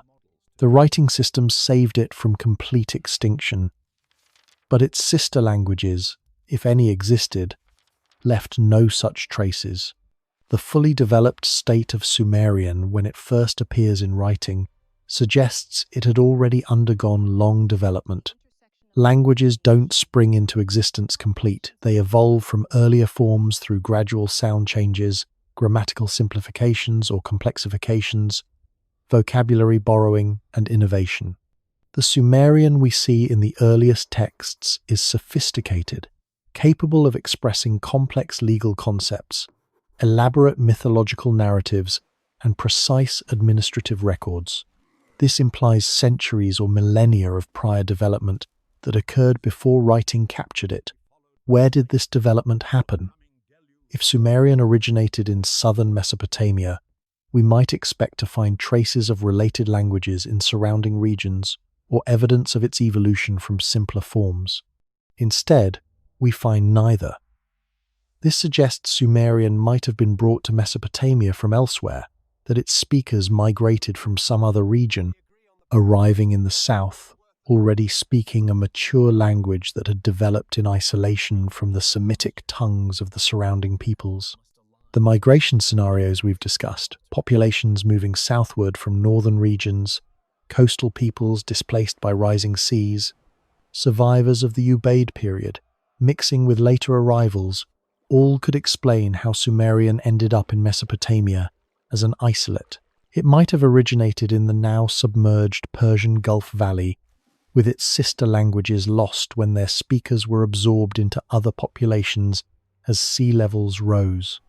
It might have come from northern highlands with the Halaf or earlier migrations, representing a language family that once spanned the region but was replaced by Semitic languages everywhere except the Sumerian heartland. It might even have been brought from more distant regions, the Caucasus, Central Asia, or the Iranian plateau by migrants whose original homeland lay far from Mesopotamia. The loan words in Sumerian offer some clues. The language contains borrowed terms for certain technologies and concepts, suggesting contact with other linguistic communities.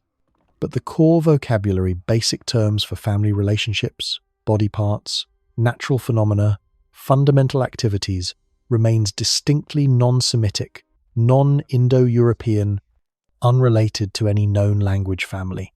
This core vocabulary presumably preserves the original linguistic heritage of Sumerian speakers, wherever they came from. Most intriguingly, Sumerian shares certain cultural and religious concepts with distant civilizations that shouldn't have any connection. The flood myth, the seven sages, the cosmic ocean, the divine assembly. These themes appear in various forms across cultures separated by vast distances. While universal human concerns might explain some convergence, the specificity of certain shared elements suggests possible deep historical connections, perhaps dating to times when populations were less isolated, when knowledge and language moved along routes we can no longer trace.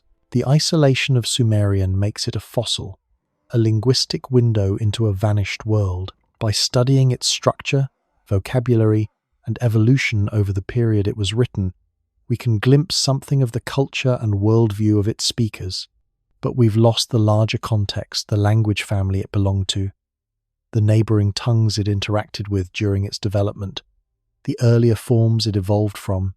Sumerian stands alone, last voice of a silenced linguistic landscape, preserved in clay, because scribes 5,000 years ago decided this language was worth maintaining, even after the world had moved on. Yet Sumerian wasn't truly isolated geographically, even if linguistically orphaned. The texts describe extensive connections to other lands, other peoples, other centers of knowledge.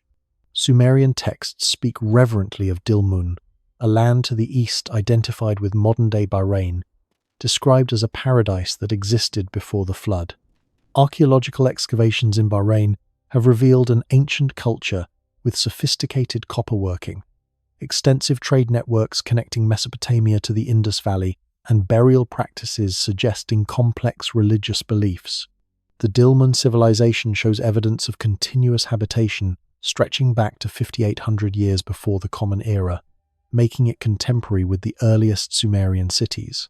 Could Dilmun have been a repository of older knowledge, a bridge between even more ancient cultures to the east and the emerging Mesopotamian societies? The Sumerians themselves seemed to believe Dilmun possessed wisdom they had lost or never fully possessed. In Sumerian mythology, Dilmun held special status. It was described as a pure land, a bright land, a land of the living where sickness and death did not exist. The Sumerian poem Enki and Ninhursag describes Dilmun as a place where the lion kills not, the wolf snatches not the lamb, the sick-eyed says not, I am sick-eyed. The sick-headed says not, I am sick-headed. This wasn't merely poetic exaggeration, but preservation of memory about a place perceived as extraordinary, as possessing qualities that made it different from ordinary lands. Archaeological excavations in Bahrain, beginning in earnest in the 1950s, revealed that Dilmun was more than mythological. The island shows evidence of substantial ancient occupation, with burial mounds, temples, harbours, and settlements dating back to the Ubaid period.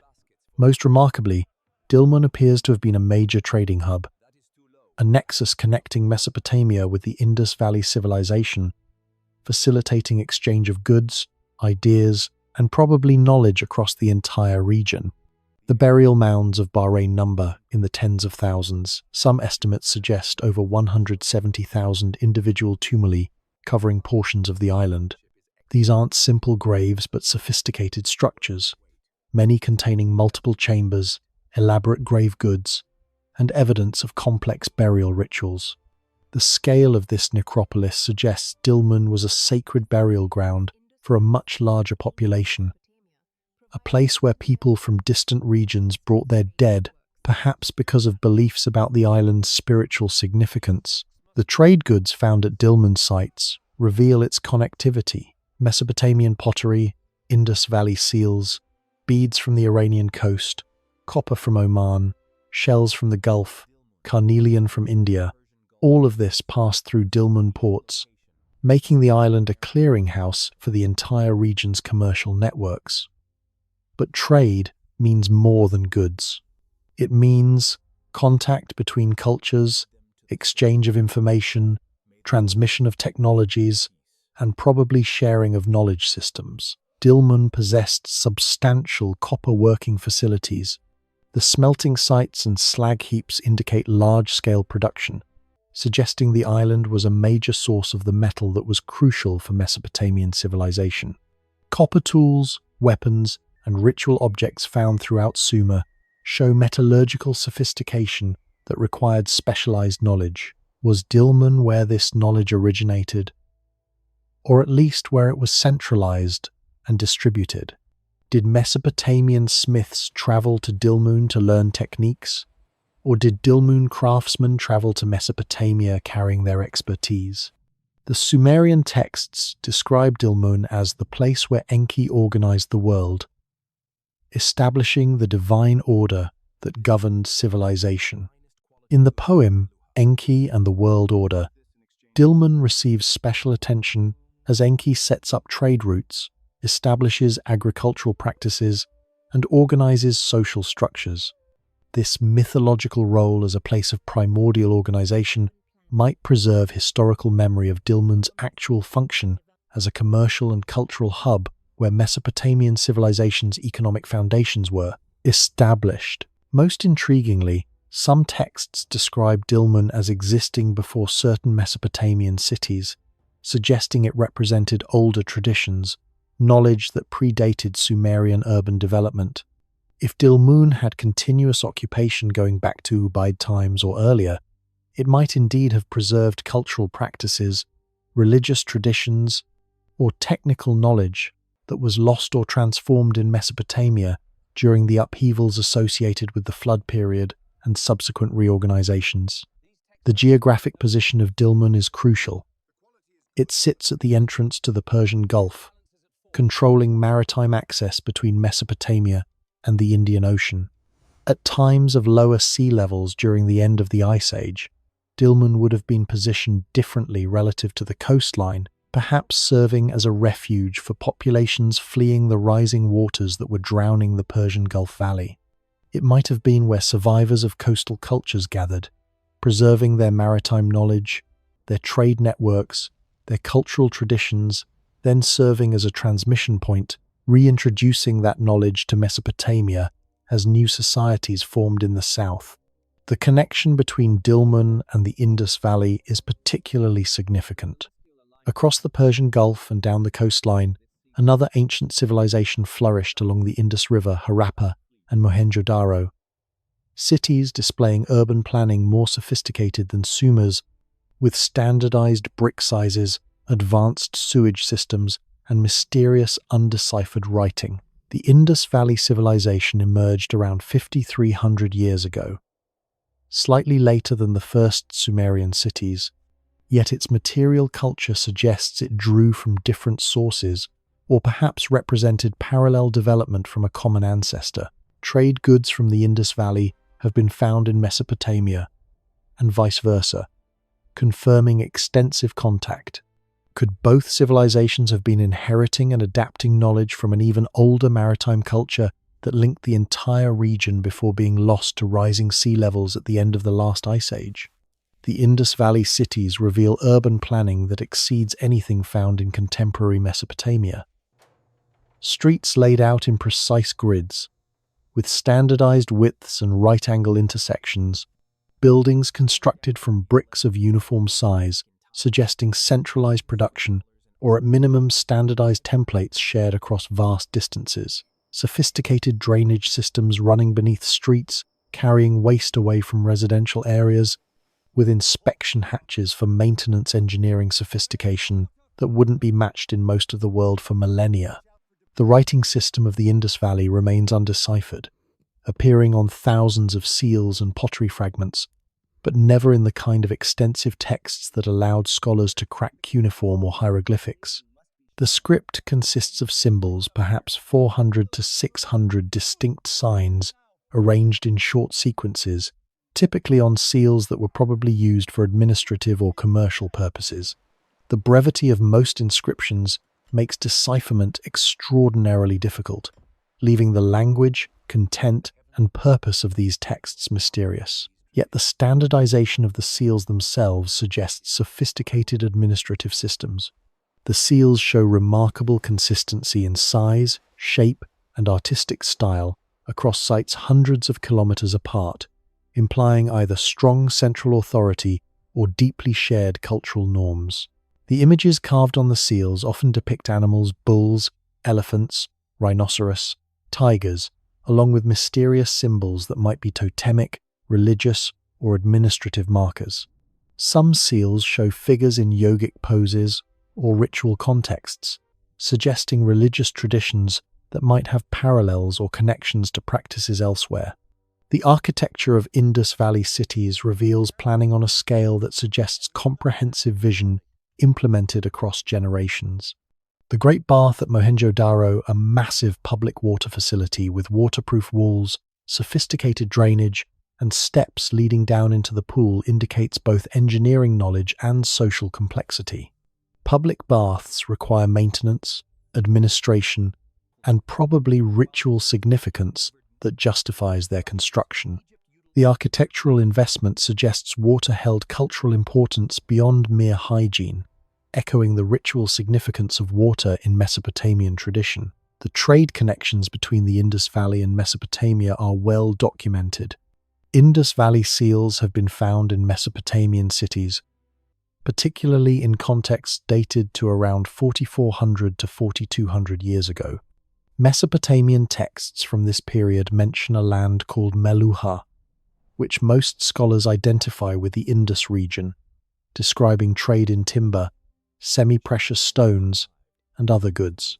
The existence of what appear to be Indus Valley trading colonies, or merchant communities in Mesopotamian cities suggests sustained contact, regular exchange, and probably cultural interchange beyond simple commerce. But here's what makes the parallel development of these civilizations so intriguing. They appear at roughly the same time, display similar organizational principles, show evidence of extensive planning and standardization, and yet develop distinctively different artistic, religious, and administrative systems. The Indus Valley didn't simply copy Mesopotamian models, nor did Mesopotamia borrow Indus Valley templates. Each adapted similar principles to their own environmental and cultural contexts. This suggests they might both be drawing from a common ancestor, an earlier tradition of urbanism, planning, and administration that predated both civilizations. Rising sea levels at the end of the Ice Age drowned vast coastal regions between Mesopotamia and the Indus Valley. The Arabian Sea coastline was different. The Persian Gulf was partially dry land, and the continental shelf off the Indian coast extended much further. Any coastal civilizations that existed in these now submerged regions would have been forced inland as waters rose, their survivors carrying knowledge to the river valleys, where archaeology can still find them. The maritime cultures that would have existed along these ancient coastlines would naturally develop sophisticated knowledge, navigation, trade, astronomy for maritime travel, understanding of tides and currents, perhaps even written systems for tracking commercial exchanges.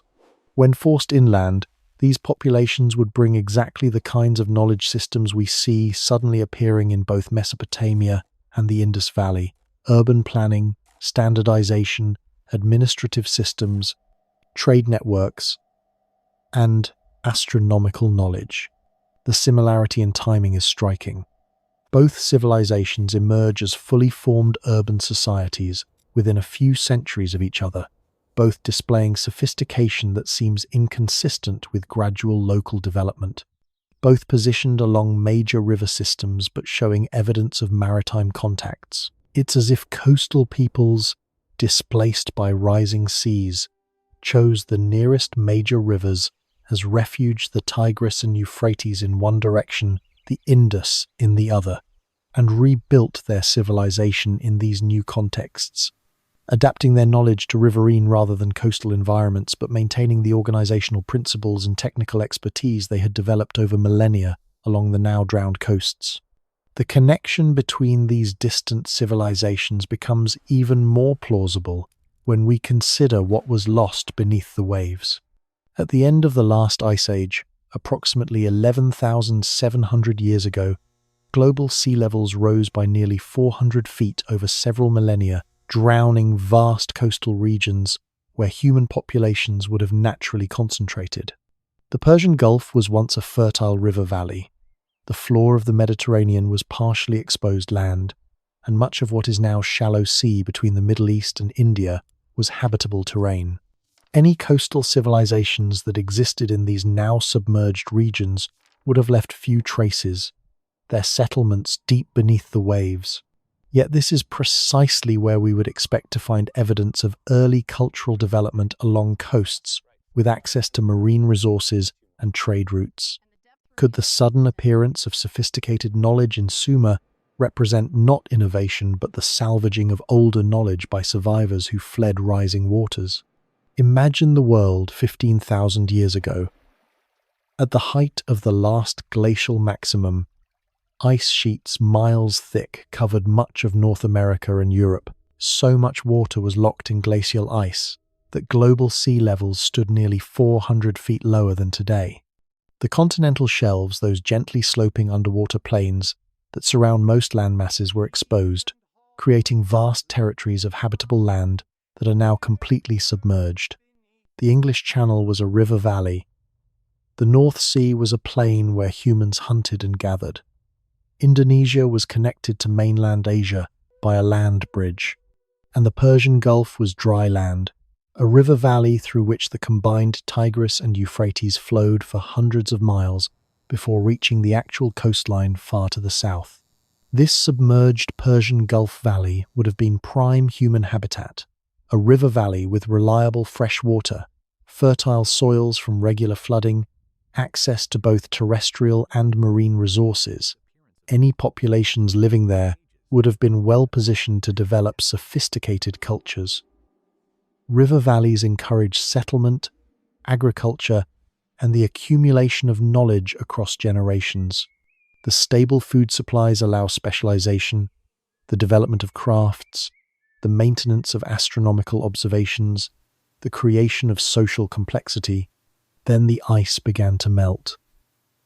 The process took thousands of years, but it was catastrophic nonetheless. Sea levels didn't rise smoothly, they rose in pulses, with periods of rapid increase separated by intervals of stability.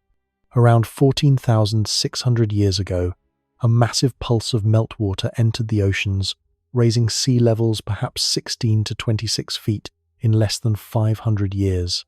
Another pulse occurred around 11,600 years ago, again raising levels rapidly. For coastal populations, these rises would have been devastating, forcing communities to retreat again and again as the waters advanced. The Persian Gulf filled gradually from south to north, the ocean advancing up the river valley, turning freshwater habitats into salt marsh, then shallow sea.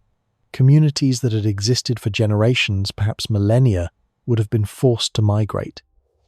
Some might have moved eastward along the Arabian coast or toward the Indus region.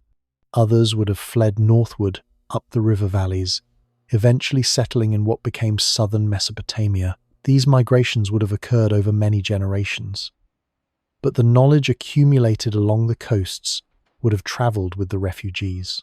Maritime peoples displaced by rising seas would possess specific knowledge sets: navigation using stars, understanding of tides and currents, boat building, fishing technologies, trade networks that stretched along coastlines.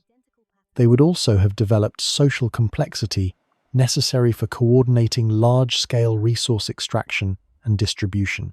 When forced inland, they would bring these organizational principles, applying them to new contexts: irrigation instead of maritime trade, astronomical observation for agricultural timing rather than navigation, administrative systems adapted to land-based rather than sea-based economies. The archaeological invisibility of these coastal cultures is the crucial problem. Marine archaeology has made remarkable progress, but surveying vast areas of continental shelf remains extraordinarily difficult and expensive. The few underwater sites that have been discovered, submerged settlements off India, ancient harbours in the Mediterranean, drowned landscapes off Britain, hint at what might be hidden beneath millions of square miles of shallow seas. Any structures built from organic materials would have long since decayed. Stone foundations might survive, but would be difficult to distinguish from natural rock formations without extensive investigation. Yet the evidence for substantial sea level rise is unambiguous. Geological cores from the Persian Gulf show the transition from terrestrial to marine environment clearly. The sediment layers tell a story of river valley transformed into estuary, transformed into open sea. Pollen samples and fossil evidence confirm that what is now underwater was once dry land supporting substantial vegetation and animal populations, and therefore capable of supporting human communities. The timing of this inundation corresponds intriguingly with the emergence of agriculture and settled communities in the Near East. The standard narrative suggests agriculture developed independently around 10,000 years ago in the Fertile Crescent, then spread to surrounding regions. But what if agriculture wasn't invented then, but rather reinvented, or more accurately, relocated from drowning coastal zones to interior river valleys by populations who already understood cultivation but needed to adapt it to new environments? The sudden appearance of domesticated crops in the archaeological record has always been somewhat puzzling. Wild grains don't spontaneously become domesticated. The process requires deliberate selection, planting, and cultivation over many generations. Yet domesticated varieties appear relatively quickly in the archaeological record, as if the domestication process occurred elsewhere or earlier, and the domesticated forms were introduced to the regions where we first find them. If coastal populations had been cultivating wild grains along the now submerged Persian Gulf Valley or Arabian coasts, their forced migration inland would bring domesticated varieties with them, explaining the apparently rapid appearance of agriculture in interior regions. The same logic applies to other technologies and knowledge systems. The sophisticated astronomical observations we see in Sumerian civilization require centuries of continuous sky-watching to develop. If this knowledge tradition originated in coastal populations who had been tracking stars for maritime navigation over many generations, its sudden appearance in Mesopotamia makes sense.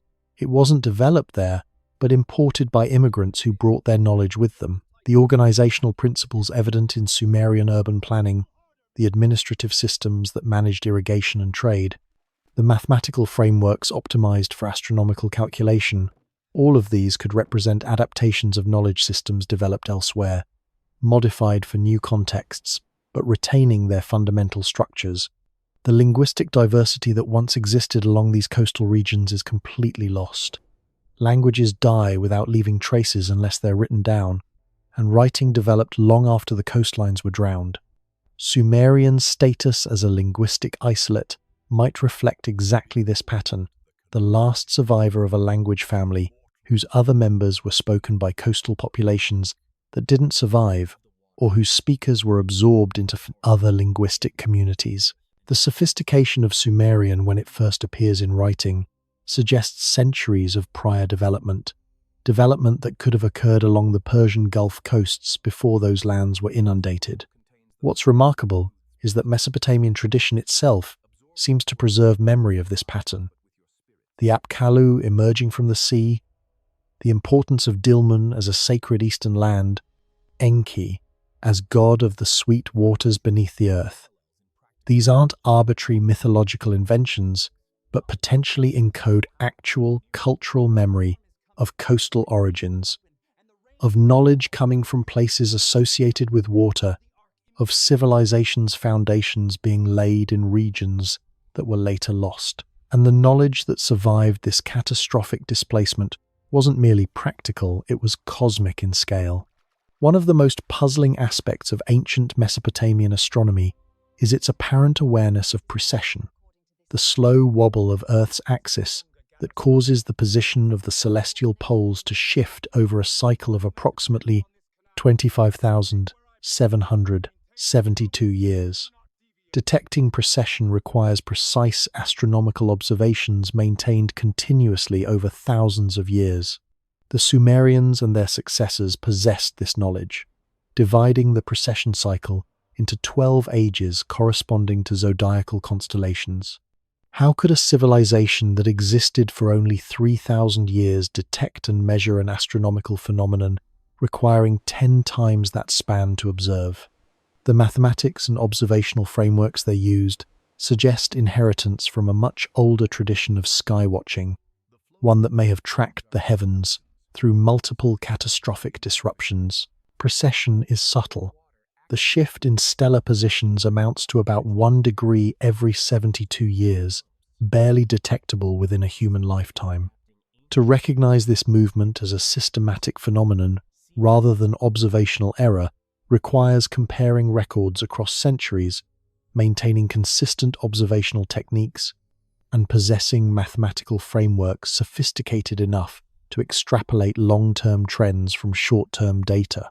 This isn't casual sky-watching, but systematic scientific astronomy requiring institutional continuity and precise record-keeping across many generations. The ancient Mesopotamians clearly understood precession.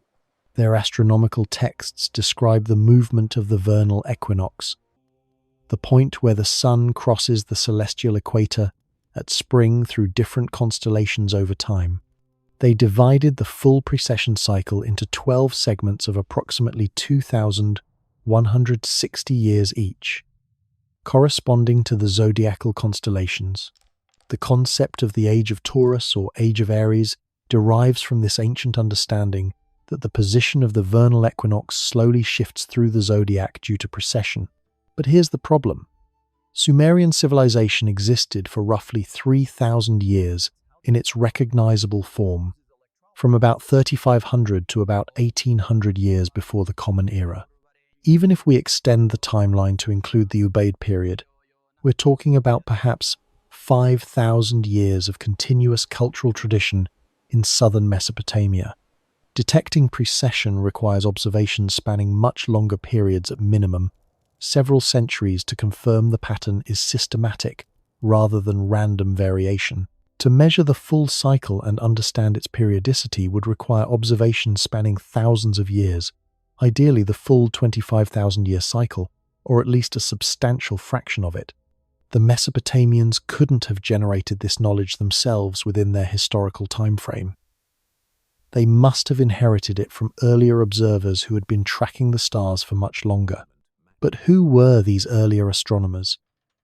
And why were they watching the sky with such dedication? The effort required to maintain astronomical observations across millennia is enormous training, successive generations of observers, maintaining consistent records, developing mathematical frameworks for analyzing the data, preserving the tradition even through periods of social upheaval or environmental crisis. One possibility: maritime cultures would have natural incentives to track stars with precision. Navigation on open water requires knowing exactly where you are relative to celestial markers. Sailors who ranged far from coast would need to understand stellar positions, planetary movements, and celestial cycles with life or death precision. If coastal populations had been seafaring for thousands of years before sea level rise forced them inland, they would have accumulated exactly the kind of long-term astronomical records necessary to detect precession. When they migrated to Mesopotamia, they would bring this knowledge with them, contributing to the astronomical sophistication we see in Sumerian civilization. The base 60 mathematics used by the Mesopotamians is perfectly optimized for precession calculations. The number 72, the approximate number of years required for precession to shift stellar positions by 1 degree, factors nicely into base 60 systems. The division of the circle into 360 degrees creates a framework where precession can be tracked and calculated using relatively simple mathematics. These aren't arbitrary choices, but deliberate design decisions by people who needed to calculate long-term celestial movements with precision. The zodiacal system itself might preserve memory of precession observations. The 12 constellations of the zodiac aren't natural groupings, they're cultural constructs, patterns imposed on star fields by human observers. Their selection and standardization across Mesopotamian tradition suggests they served specific purposes in astronomical observation.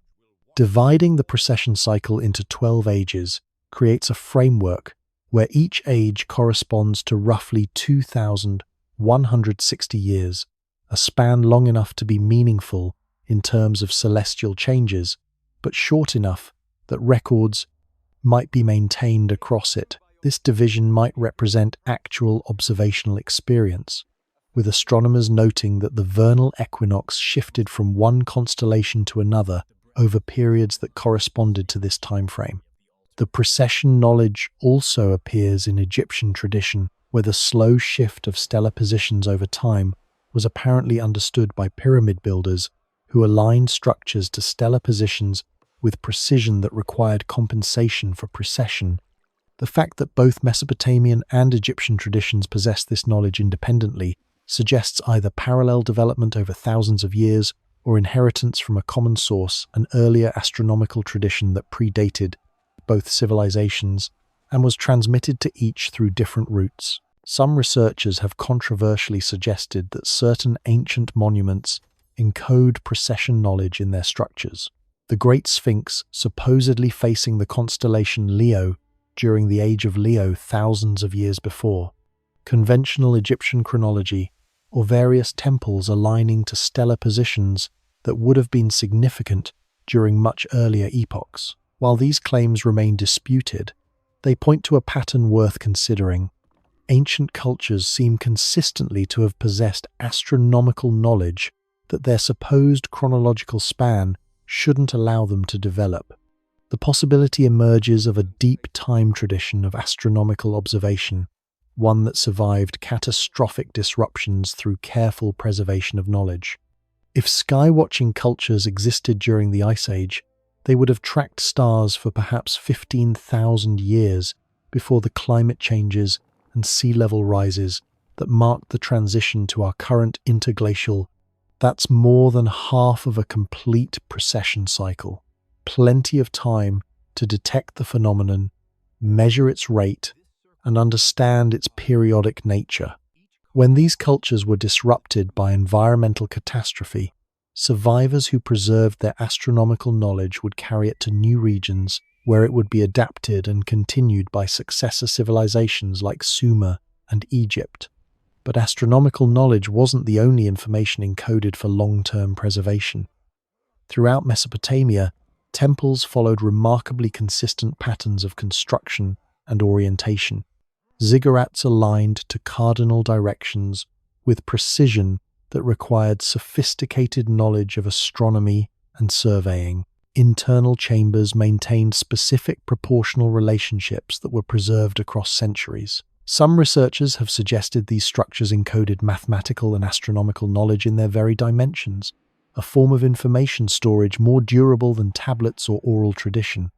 If civilization collapsed, the buildings themselves would serve as templates, allowing survivors to reconstruct lost knowledge from the proportions and orientations of surviving structures.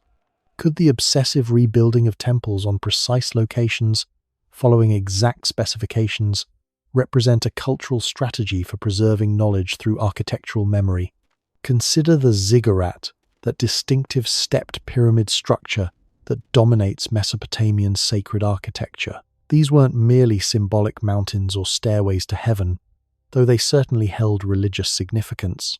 They were also precisely engineered structures whose proportions, orientations, and dimensions followed strict rules that persisted across centuries of building and rebuilding.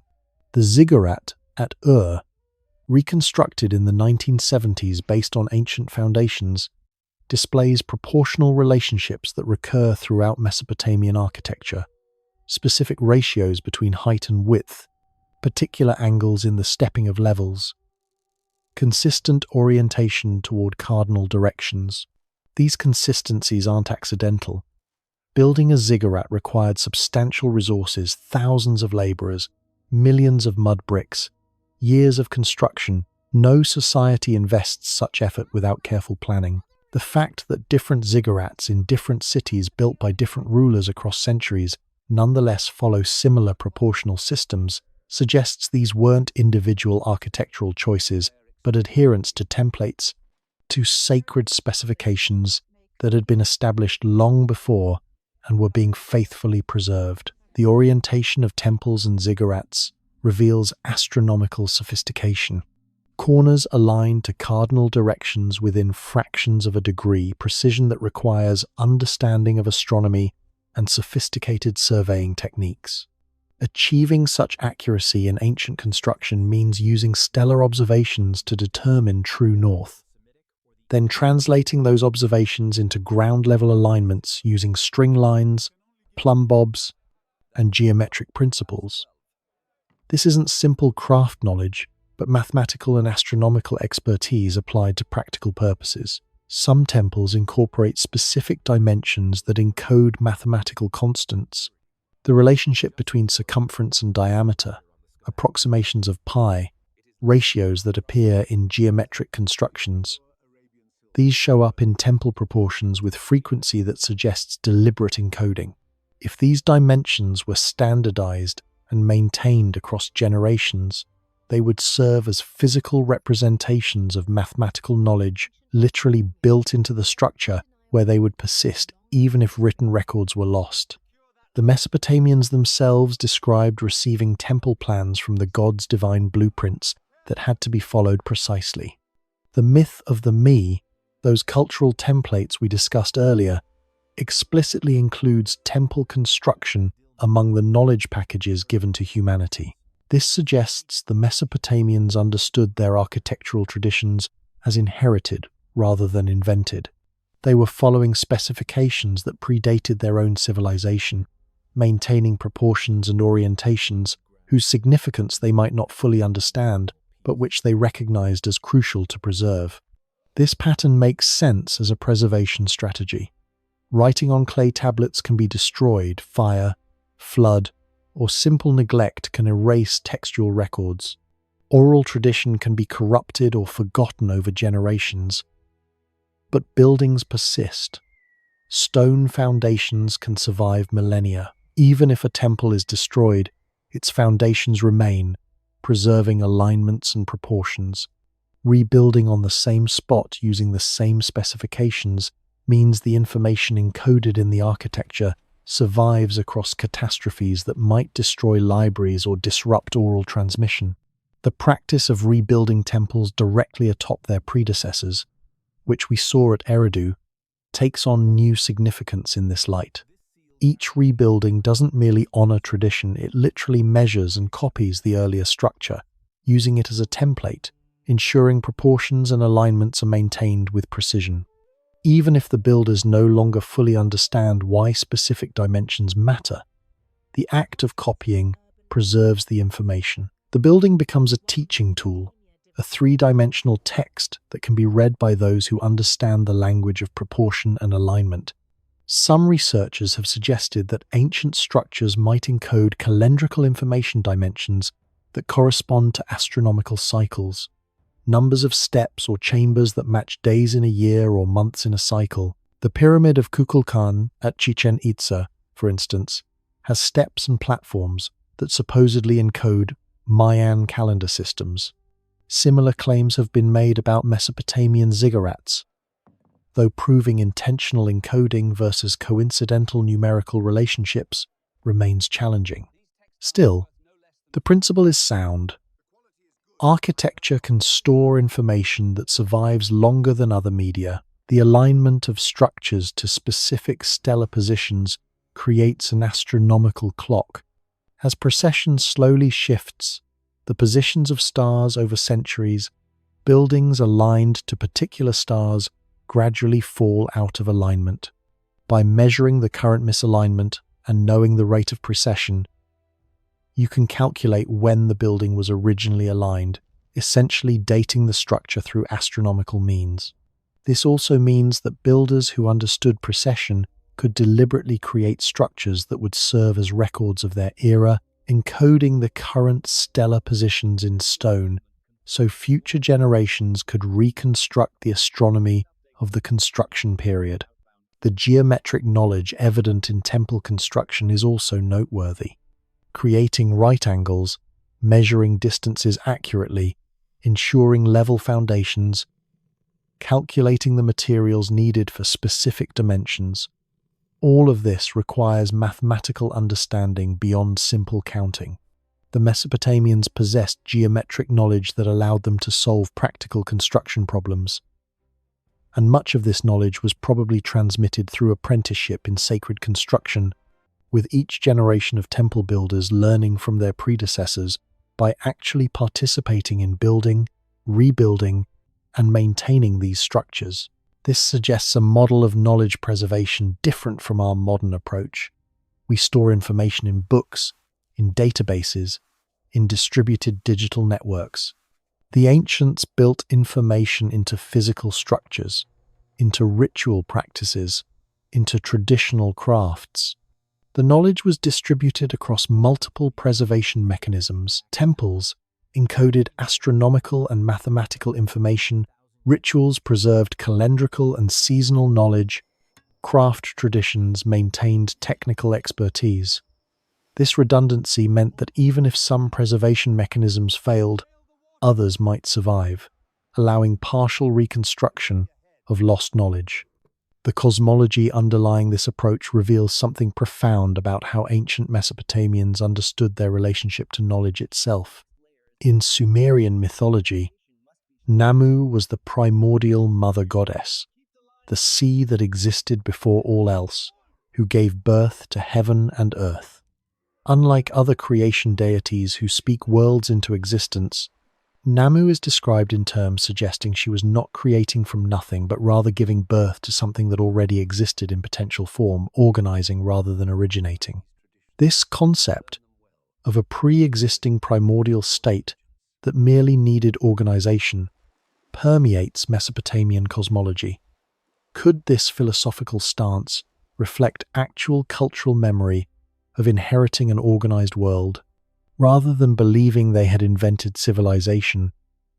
Perhaps the Sumerians understood themselves as reorganizers of something that had existed before, whose ultimate origins had already been lost to time, even when their own culture began. Namu represents the primordial waters, the undifferentiated ocean that existed before creation. She doesn't speak or command, she gives birth, suggesting generation from something that already exists rather than creation from nothing.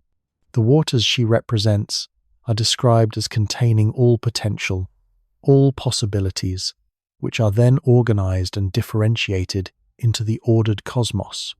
This is fundamentally different from creation narratives in other traditions, where gods actively construct the world through deliberate acts of making. The Mesopotamian creation myths consistently emphasize organization over origination. In the Enuma Elish, the Babylonian creation epic, Marduk doesn't create the world from nothing, he reorganizes the body of the slain goddess Tiamat, making cosmos from chaos. The materials already exist. What's needed is someone to impose order, to separate and arrange, to establish systems and structures. This philosophical framework treats creation as synonymous with organization, suggesting that matter and potential already existed and required only proper arrangement to become the ordered world. This conceptual framework might reflect actual historical experience. If Sumerian civilization was indeed built on foundations laid by predecessor cultures, if its knowledge systems were inherited rather than invented, then the Sumerians' understanding of themselves as organizers rather than originators would be historically accurate. They weren't creating something from nothing but arranging what they had received, maintaining templates they had inherited, preserving traditions that predated their own cultural identity. The concept of the Abzu Enki's primordial sweetwater ocean beneath the earth from which all life emerges reinforces this theme. The Abzu isn't empty nothingness waiting to be filled with creation. It already contains everything in potential form. It's the source from which things arise, the repository of possibilities, the foundation that underlies manifest reality. Enki, as lord of the Abzu, is thus the keeper of potential, the one who understands how to draw forth what already exists in latent form and give it expression in the organized world. This aligns with how the Mesopotamians described their relationship to knowledge. They didn't claim to have invented writing, mathematics, or astronomy. They described receiving these arts from the gods, from the Apkallu, from earlier times. They were drawing on pre-existing knowledge, organizing information that had been accumulated before them, maintaining traditions whose origins extended beyond memory. Their cultural self-understanding was as preservers and transmitters rather than innovators and inventors. Modern scholarship tends to dismiss such claims as mythological thinking, as primitive peoples attributing human achievements to divine intervention because they lacked historical consciousness. But what if we take these statements more literally? What if the Sumerians were accurately describing their actual relationship to their knowledge base, that they had indeed received it from earlier sources, that they were maintaining and organizing information rather than creating it from scratch? This would explain the paradoxes we've been exploring, the sudden appearance of sophisticated knowledge without developmental stages, the mathematical systems already optimized for purposes they supposedly hadn't yet discovered, the astronomical observations requiring longer time spans than their civilization possessed, the architectural traditions that persisted unchanged across millennia. All of these make sense if Sumerian civilization was a reconstruction, a reorganization of knowledge that had been accumulated across much longer time spans by predecessor cultures. The obsessive precision with which Mesopotamian cultures maintained their traditions also makes sense in this light. If you understand yourself as a caretaker of inherited knowledge, rather than an inventor of new knowledge, preservation becomes paramount. You can't risk altering the sacred specifications, the divine templates, the ancestral wisdom, because you don't fully understand the logic behind them. You received them complete, and your duty is to pass them on complete to your successors. This explains the resistance to innovation, the emphasis on maintaining exact traditional forms, the careful copying of ancient texts, and precise rebuilding of ancient structures. The information technologies they developed reflect this preservation imperative. Sumerian cylinder seals, small stone cylinders carved with intricate scenes and then rolled across wet clay to create impressions, represent a sophisticated information technology. The images carved into these seals often depicted complex mythological scenes involving the Anunnaki, showing figures that some researchers controversially claim resemble modern depictions of astronomical knowledge. More mainstream analysis reveals that these seals served as signatures, contracts, and storytelling devices simultaneously.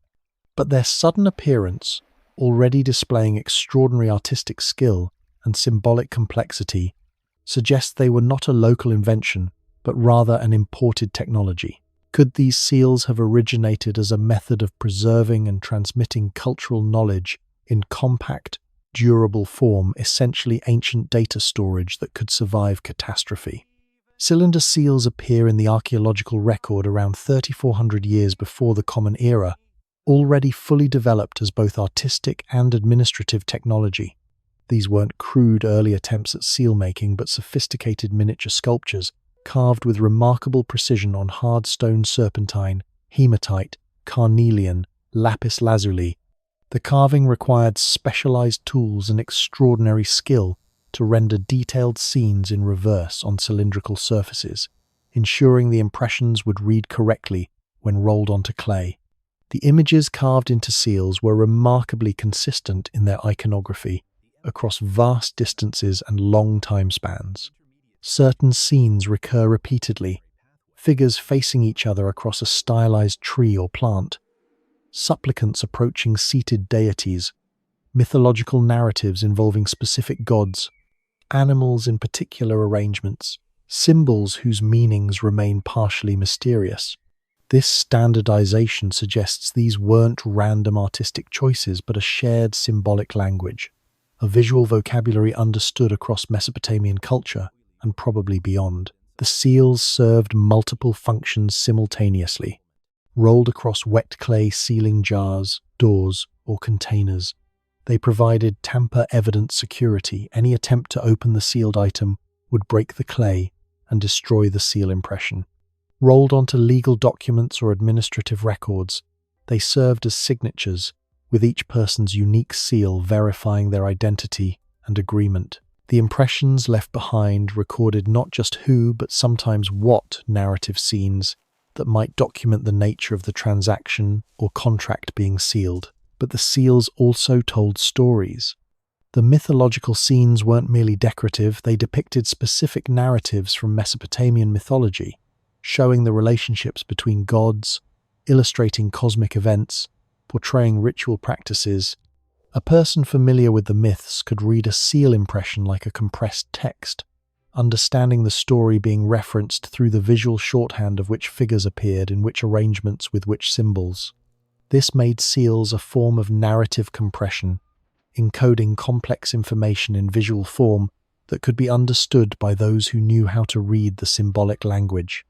The sudden sophistication of cylinder seals when they first appear suggests they represent an imported technology rather than local invention. There's no evidence of gradual development from simpler precursors. They arrive already exhibiting extraordinary artistry and symbolic complexity. This pattern resembles what we've seen with writing, mathematics, and astronomy. Technologies appearing fully functional without apparent developmental stages, as if introduced from elsewhere rather than developed locally.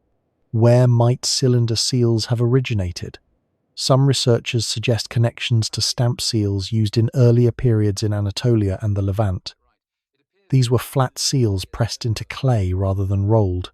The transition from stamp to cylinder could represent a technological innovation, but it still doesn't explain the sudden appearance of such sophisticated carving and complex iconography. The symbolic systems encoded in the earliest cylinder seals already reference mythological narratives and divine relationships that must have taken considerable time to develop and standardize.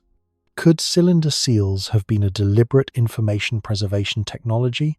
Small, durable, carved into hard stone, they could survive fires that would destroy clay tablets, floods that would dissolve mud brick architecture, social upheavals that might disrupt oral traditions. A seal could be carried easily during migrations, passed down through generations, buried with its owner for protection, or hidden during times of danger. The images carved into them would persist, maintaining their information content even if all other records were lost. The mythological scenes on seals might encode more than narrative. Some researchers have suggested that certain recurring motifs represent astronomical information. 7 dots might indicate the Pleiades. Specific animal combinations could reference constellations.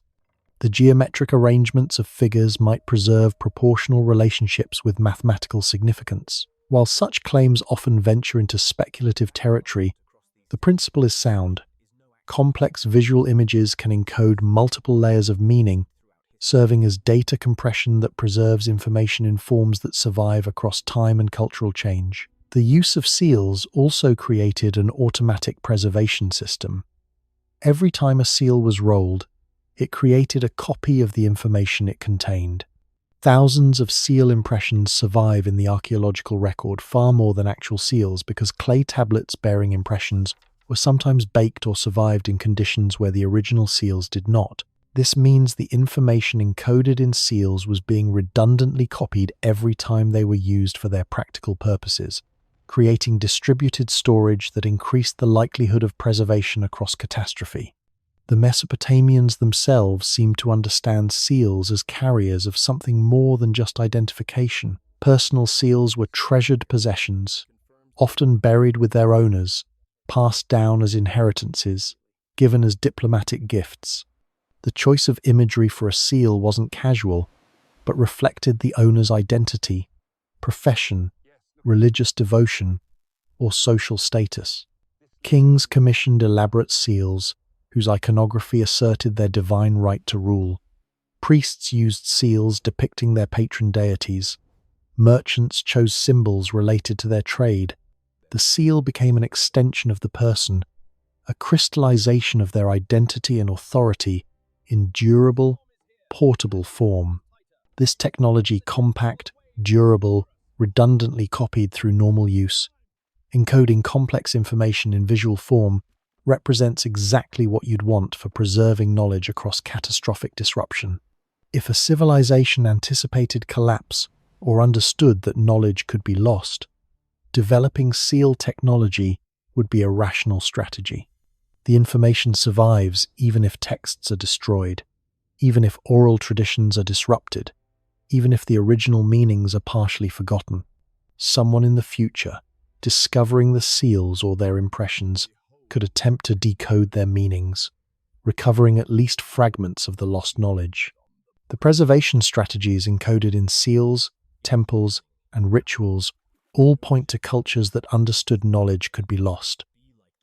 That continuity required deliberate effort, that catastrophe was not hypothetical but remembered. When cities fell in ancient Mesopotamia, they didn't simply disappear. Archaeological evidence shows patterns of abandonment, followed by resettlement elsewhere, with survivors carrying cultural practices to new locations. Eridu itself was abandoned around 4,000 years ago, its population dispersing to other cities carrying their temple traditions, astronomical knowledge, and mythological frameworks. This pattern repeated throughout Mesopotamian history, knowledge holders fleeing catastrophe and re-establishing their traditions in new locations. If this pattern extended further back in time, could the Sumerians themselves represent such a diaspora? Were they knowledge keepers from an even earlier collapse, finally settling in the marshlands of southern Iraq and rebuilding what they remembered of a predecessor culture? Eridu's abandonment around 2100 years before the Common Era wasn't sudden but gradual. The city had been declining for centuries as the Euphrates River shifted its course, making irrigation increasingly difficult and eventually leaving the city without reliable water access. The population didn't perish, they left, migrating to cities that remained viable, particularly which was then at the height of its power. But they didn't leave empty-handed. They carried their traditions, their temple rituals, their astronomical observations, their mythological texts, everything that made Eridu sacred.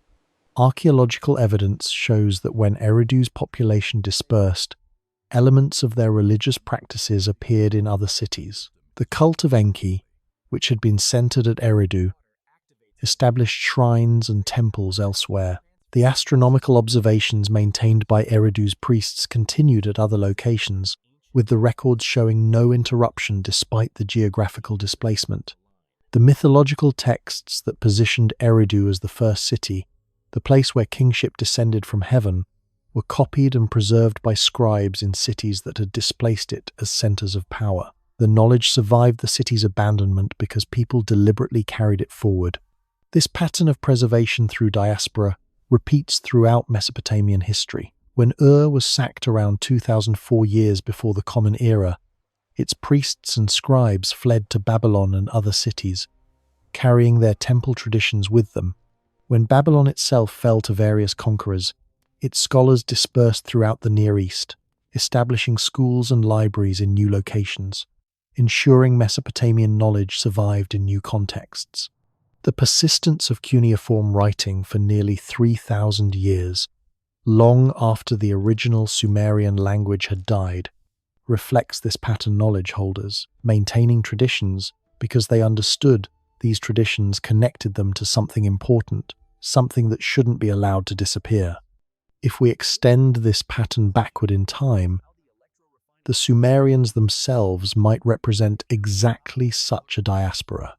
They appear in southern Mesopotamia, apparently already possessing sophisticated knowledge, already using complex writing, already practicing elaborate rituals. They claim their knowledge came from before the flood, from the antediluvian cities, from the Apkallu who emerged from the sea. These aren't claims of invention, but assertions of inheritance.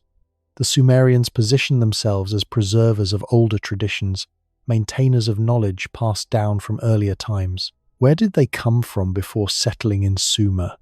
The archaeological evidence shows movement patterns, the Ubaid culture spreading across the region, the Halaf migrations from north to south, genetic evidence of population movements from multiple directions. These weren't random wanderings but purposeful relocations. Communities seeking specific locations, settling in particular places that would become the great Sumerian cities. Were they following older knowledge, retracing paths that had been traveled before, rebuilding in locations that had held significance for predecessor cultures?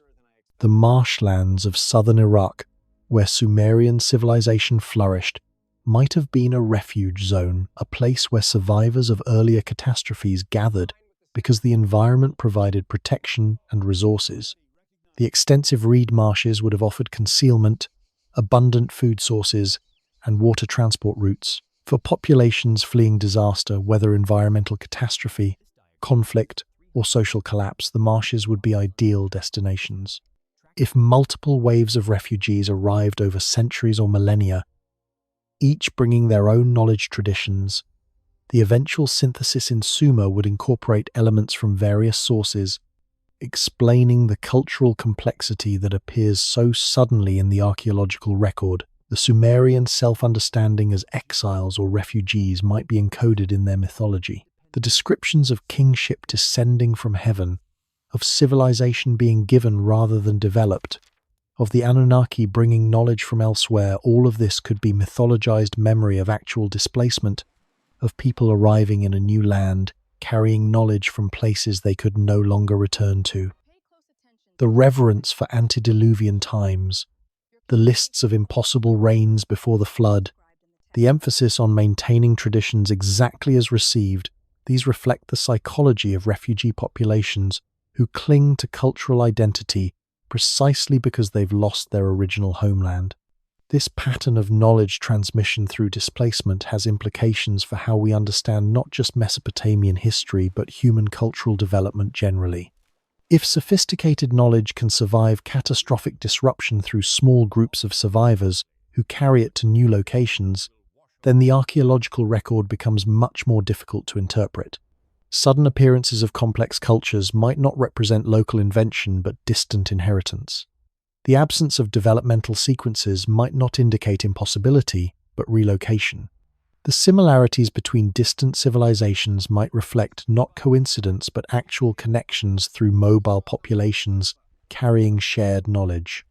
And the populations themselves carry evidence of these movements in their very genetic makeup. Recent genetic studies of ancient Mesopotamian remains reveal unexpected patterns.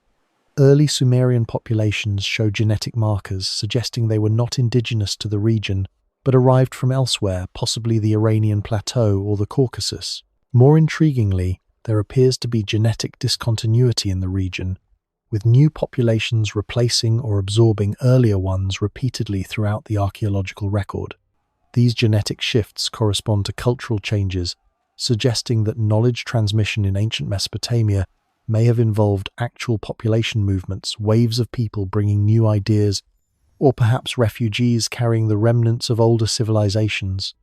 The genes tell a story of movement, mixing, and replacement that complicates any narrative of simple linear development.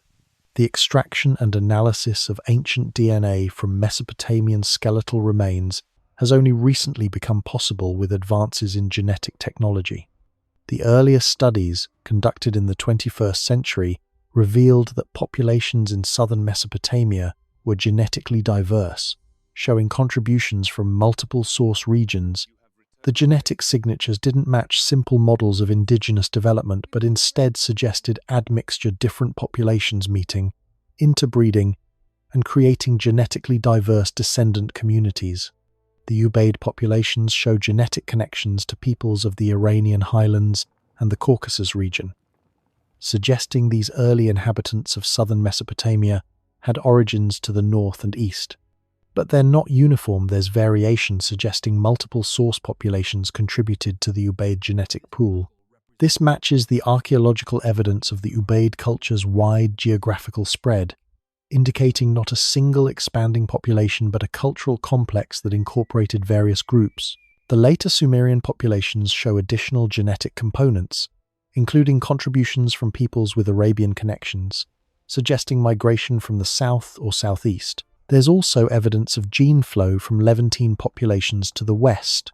The genetic picture is one of continuous mixing, with southern Mesopotamia serving as a crossroads where peoples from multiple regions met and merged. This genetic diversity would have been accompanied by cultural and linguistic diversity, creating an environment where knowledge systems from various traditions could be compared, synthesized, and integrated. Most intriguingly, there are genetic discontinuities moments in the archaeological sequence where the genetic profile of the population shifts noticeably. These don't necessarily indicate violent replacement, but could reflect new migrations, the arrival of substantial groups whose genetic contribution altered the overall population signature. The timing of some of these shifts corresponds to cultural changes visible in the archaeological record. New pottery styles, different architectural techniques, shifts in burial practices suggesting that genetic change and cultural change were linked, that new ideas often arrived with new people. This has profound implications for understanding knowledge transmission. If Mesopotamian civilization developed through contributions from multiple populations arriving from different directions, then the knowledge systems we see in Sumerian culture might represent synthesis of traditions from various sources. Astronomical knowledge from one group, agricultural techniques from another, metallurgical expertise from a third, mathematical frameworks from a fourth, all meeting in southern Mesopotamia and being integrated into the cultural complex we call Sumerian civilization. The genetic evidence also confirms that catastrophic events did cause population movements. During the period around 6500 to 5500 years before the Common Era, corresponding to the major flooding events recorded in geological deposits, there are genetic signatures of population mixing and movement, suggesting that environmental disasters did indeed force migrations and cause different groups to interact in ways they hadn't before. The floods weren't just destructive, they were catalysts for cultural exchange, forcing populations together, creating contexts where knowledge had to be shared for mutual survival. The pattern continues through later periods. Each major crisis in Mesopotamian history, the collapse of the Akkadian Empire around 4,300 years ago, the fall of Ur around 4,000 years ago, the successive conquests by Assyrians, Babylonians, Persians, and Greeks, each of these involved population movements that can be detected genetically. Yet through all these disruptions, cultural continuity persisted. The knowledge systems, the religious traditions, the astronomical observations, the mathematical frameworks, these survived because they were carried by people who understood their value, who maintained them even when political structures collapsed and populations were displaced. The genetic data humanizes these ancient migrations. These weren't abstract cultural diffusions, but actual people making difficult journeys, carrying children and possessions, seeking safety or opportunity, bringing with them the knowledge their parents and grandparents had taught them. When we see genetic signatures of Iranian highland peoples appearing in southern Mesopotamia, we're seeing families who made that journey, who integrated into new communities, who contributed their knowledge traditions to the emerging Sumerian synthesis. And what they carried with them, what they chose to preserve across disruption and displacement, reveals what they valued most. When Assyrian king Banipal assembled the great library at Nineveh around 2600 years ago, he collected texts from throughout Mesopotamia, many of them copies of documents already ancient in his time. The selection of what to preserve reveals what Mesopotamian cultures considered important: astronomical observations, mathematical tables, medical knowledge, and mythological texts describing the actions of the Anunnaki and the world before the flood. Notably absent are texts claiming to show the invention of these disciplines. Instead, the tablets consistently describe receiving knowledge, learning from the gods, or preserving ancient wisdom. The very act of building libraries to preserve texts suggests a cultural anxiety about knowledge loss, perhaps rooted in actual historical experience of catastrophic forgetting. Ashurbanipal's library at Nineveh, excavated by Austin Henry Layard in the 1840s, contained more than 30,000 clay tablets and fragments, the largest collection of cuneiform texts discovered from the ancient world. The king had commissioned scribes to travel throughout his empire, collecting and copying texts, creating a comprehensive archive of Mesopotamian knowledge. The library's catalogue system, the organization of texts by subject matter, and the creation of duplicate copies all suggest sophisticated information management designed to ensure preservation. The subjects covered in the library reveal what Ashurbanipal and his advisors considered worth preserving. There were omen texts, thousands of them recording celestial observations and their supposed significance for earthly events. Mathematical tables showing calculations for areas, volumes, and astronomical phenomena. Medical texts describing symptoms, diagnoses, and treatments. Literary works including the Epic of Gilgamesh, the Enuma Elish creation narrative, and numerous hymns and prayers. Legal documents, historical chronicles, and administrative records. This was comprehensive cultural preservation, an attempt to gather all significant knowledge into one protected location.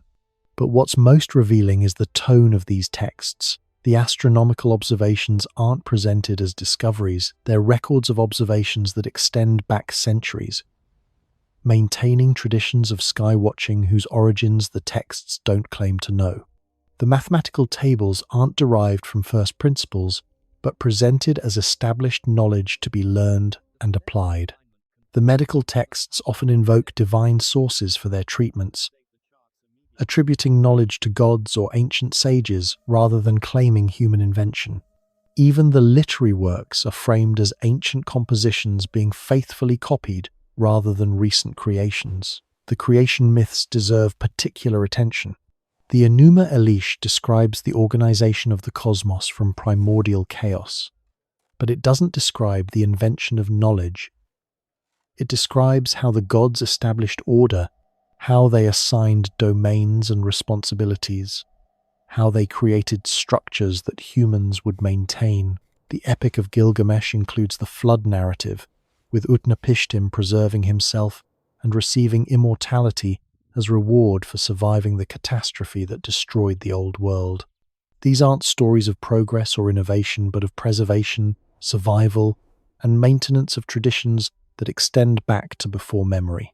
The historical chronicles in Ashurbanipal's library often begin with phrases like "in ancient times" or "in the days before the flood," gesturing toward a past that extends beyond documented history.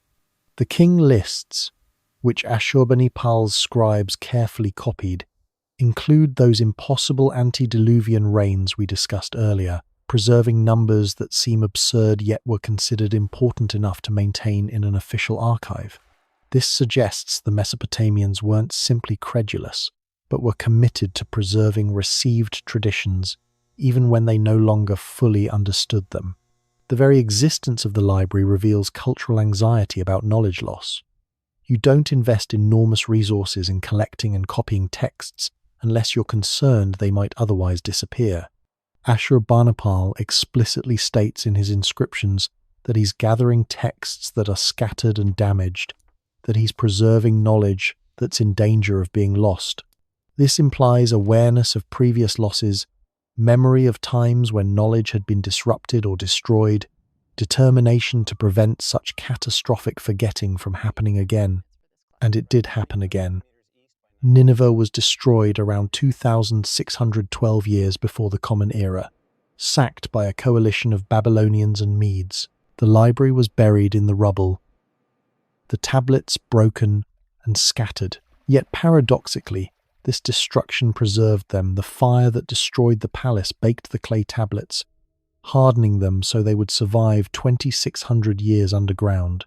When 19th century archaeologists excavated the site, they recovered thousands of tablets that would otherwise have slowly deteriorated in damp conditions. The catastrophe Ashurbanipal feared did occur, but his efforts at preservation meant the knowledge survived anyway, waiting in the ruins for people who could eventually decode it. The pattern Mesopotamian civilization demonstrated the obsessive preservation of ancient knowledge, the continuous copying of old texts, the maintenance of traditions across political upheavals and population movements. This pattern wasn't unique to Mesopotamia. Around the world, between 6,000 and 5,000 years ago, complex societies suddenly emerged, displaying similar characteristics: monumental architecture, sophisticated astronomy, hierarchical organization, and flood myths describing the destruction of an earlier world. Egypt, the Indus Valley, China, and Peru all show this pattern of rapid development that troubled earlier archaeologists. Modern scholarship explains this as independent development driven by similar agricultural conditions. But the similarities extend beyond material necessity to include specific symbolic systems, astronomical frameworks, and mythological patterns that seem too precise to be mere coincidence. Could these simultaneous emergences represent not independent invention, but the final flowering of knowledge systems that had been circulating, fragmenting, and recombining since the end of the Ice Age, finally crystallizing into cities when climate conditions stabilized? The timing is striking. Between 6,500 and 4,500 years ago, urban civilizations emerged in widely separated regions. Mesopotamia, Egypt, the Indus Valley, and China all developing within roughly 1,000 years of each other. This relatively tight chronological clustering has long puzzled archaeologists because these regions had limited direct contact, yet they developed similar organizational structures, comparable technologies, and analogous symbolic systems. In each case, the emergence seems sudden. Egypt transitions from predynastic scattered settlements to the unified pharaonic state around 5,100 years ago, with monumental architecture, hieroglyphic writing, and sophisticated administrative systems appearing within a few generations. The Indus Valley cities of Harappa and Mohenjo-Daro emerge around 5,300 years ago, already displaying mature urban planning, standardized brick production, and complex drainage systems. Chinese civilization develops in the Yellow River Valley, with the Yangshao and Longshan cultures showing increasing complexity, culminating in the Bronze Age cities of the Eridu and Shang periods around 4,000 to 3,600 years ago. In the Americas, the pattern appears slightly later but with similar characteristics. The Norte Chico civilization in Peru, emerging around 5,800 years ago, built monumental platforms and conducted sophisticated astronomical observations despite lacking pottery or apparently writing. Later, Andean civilizations would develop even more complex urban centers, astronomical knowledge, and architectural traditions that parallel developments in the Old World despite supposed isolation. The conventional explanation for these parallel developments is independent invention, driven by similar circumstances. Agriculture creates food surpluses. Surpluses allow specialization. Specialization leads to social hierarchy. Hierarchy requires administration. Administration develops writing and mathematics, and eventually cities emerge. This is a logical progression, and it probably does explain some aspects of these developments, but it doesn't explain the similarities in specific details. Astronomical frameworks that track the same celestial phenomena, architectural orientations following similar principles, mythological patterns describing floods and previous worlds, symbolic systems showing unexpected correspondences. Consider the astronomical knowledge. Multiple ancient civilizations tracked the precession of the equinoxes, divided the zodiac into 12 segments, organized their calendars around specific celestial cycles, and built monuments aligned to stellar positions.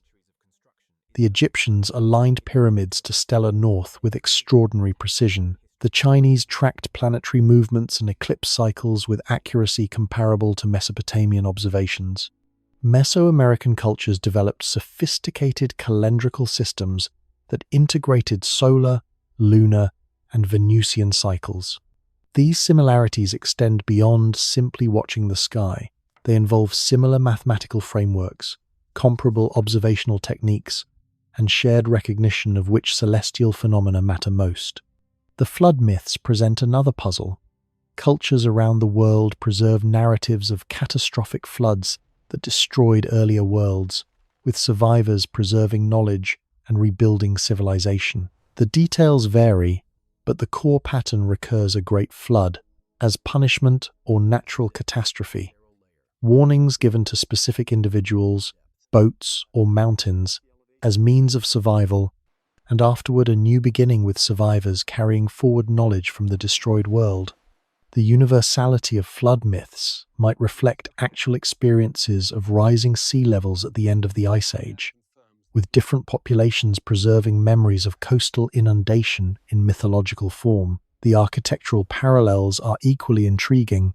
Pyramid structures appear independently in Egypt, Mesopotamia, Mesoamerica, and China, each culture developing stepped or smooth-sided monuments that serve as both tombs and astronomical observatories.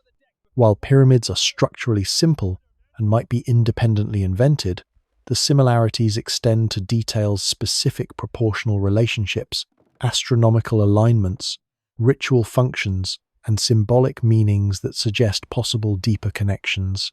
Some researchers have proposed transoceanic contacts explaining these similarities. Ancient mariners crossing oceans, carrying knowledge between civilizations conventionally considered isolated. While evidence for such contacts remains controversial and limited, it's not impossible. Humans had sophisticated boat technology thousands of years before these civilizations emerged. The settlement of Australia 65,000 years ago required sea voyages. The peopling of the Americas involved coastal migrations. The idea that later populations might have crossed oceans, even if rarely, isn't inherently implausible, but perhaps the connections don't require direct contact during historical periods. If knowledge systems developed during the late Ice Age, when global populations were less separated and sea levels were lower, these systems could have been carried by migrating populations to various regions where they were preserved and eventually expressed in the civilizations we see emerging between 6,500 and 4,500 years ago. The similarities would reflect common ancestry in older knowledge traditions, rather than recent contact or independent invention. The end of the Ice Age created conditions that would simultaneously encourage urban development in multiple regions. Climate stabilization made agriculture more predictable. Rising sea levels forced coastal populations inland, concentrating them in river valleys. Environmental changes disrupted existing societies, creating contexts where preserved knowledge about organization, architecture, and astronomy would be valuable for rebuilding. The simultaneous emergence of cities might reflect these shared environmental triggers, combined with inherited knowledge systems that various populations had been carrying, finally finding contexts where they could be fully implemented. This model knowledge systems circulating during the Ice Age, surviving catastrophic environmental changes through small groups of carriers, then flowering into cities when conditions stabilized, explains both the similarities and the differences between ancient civilizations. The similarities reflect shared ancestral knowledge. The differences reflect local adaptations and the unique synthetic processes that occurred in each region as populations with various traditions mixed and integrated their knowledge. But if this model is correct, it forces us to reconsider fundamental assumptions about civilization's origins. The ancient Mesopotamians themselves never claimed to have invented civilization. They consistently described it as a gift from the gods, taught by the Anunnaki, preserved from before the flood. Modern scholarship dismissed these claims as mythological thinking, the natural human tendency to attribute unknown origins to divine intervention. But what if we've been asking the wrong question? Instead of asking how the Sumerians invented civilization, perhaps we should ask, what were they trying to tell us about where it actually came from? Every culture has creation myths, but few cultures speak with such consistent specificity about receiving rather than creating their knowledge. The Sumerians left thousands of tablets, and in none of them do they claim ownership of the foundational knowledge that made their civilization possible. They point backward, to something older. Perhaps it's time we looked where they were pointing. The consistency of the Sumerian claim is what makes it worthy of serious consideration. This isn't a single myth preserved in one text, but a pervasive cultural understanding expressed across thousands of documents spanning centuries. Astronomical texts attribute knowledge to ancient observations. Mathematical tables present themselves as received wisdom. Temple rituals describe maintaining traditions from before the flood. King lists begin with antediluvian rulers. Creation narratives emphasize organization of pre-existing materials rather than innovation. Legal codes claim divine origins. Medical texts invoke ancient sages as sources. Never do the Sumerians say, "We invented writing," or "We developed mathematics," or "We discovered astronomy." They don't take credit for the foundational technologies and knowledge systems that made their civilization possible. Instead, they consistently position themselves as inheritors, preservers, maintainers of traditions that came from elsewhere, from earlier times, from sources they no longer fully understood but recognized as crucial to preserve. Modern scholarship has treated these claims as obviously mythological. Of course, the Sumerians invented their own civilization. The alternative would require accepting that an earlier civilization existed and was destroyed, which the archaeological evidence supposedly doesn't support. But perhaps we've been looking for the wrong kind of evidence.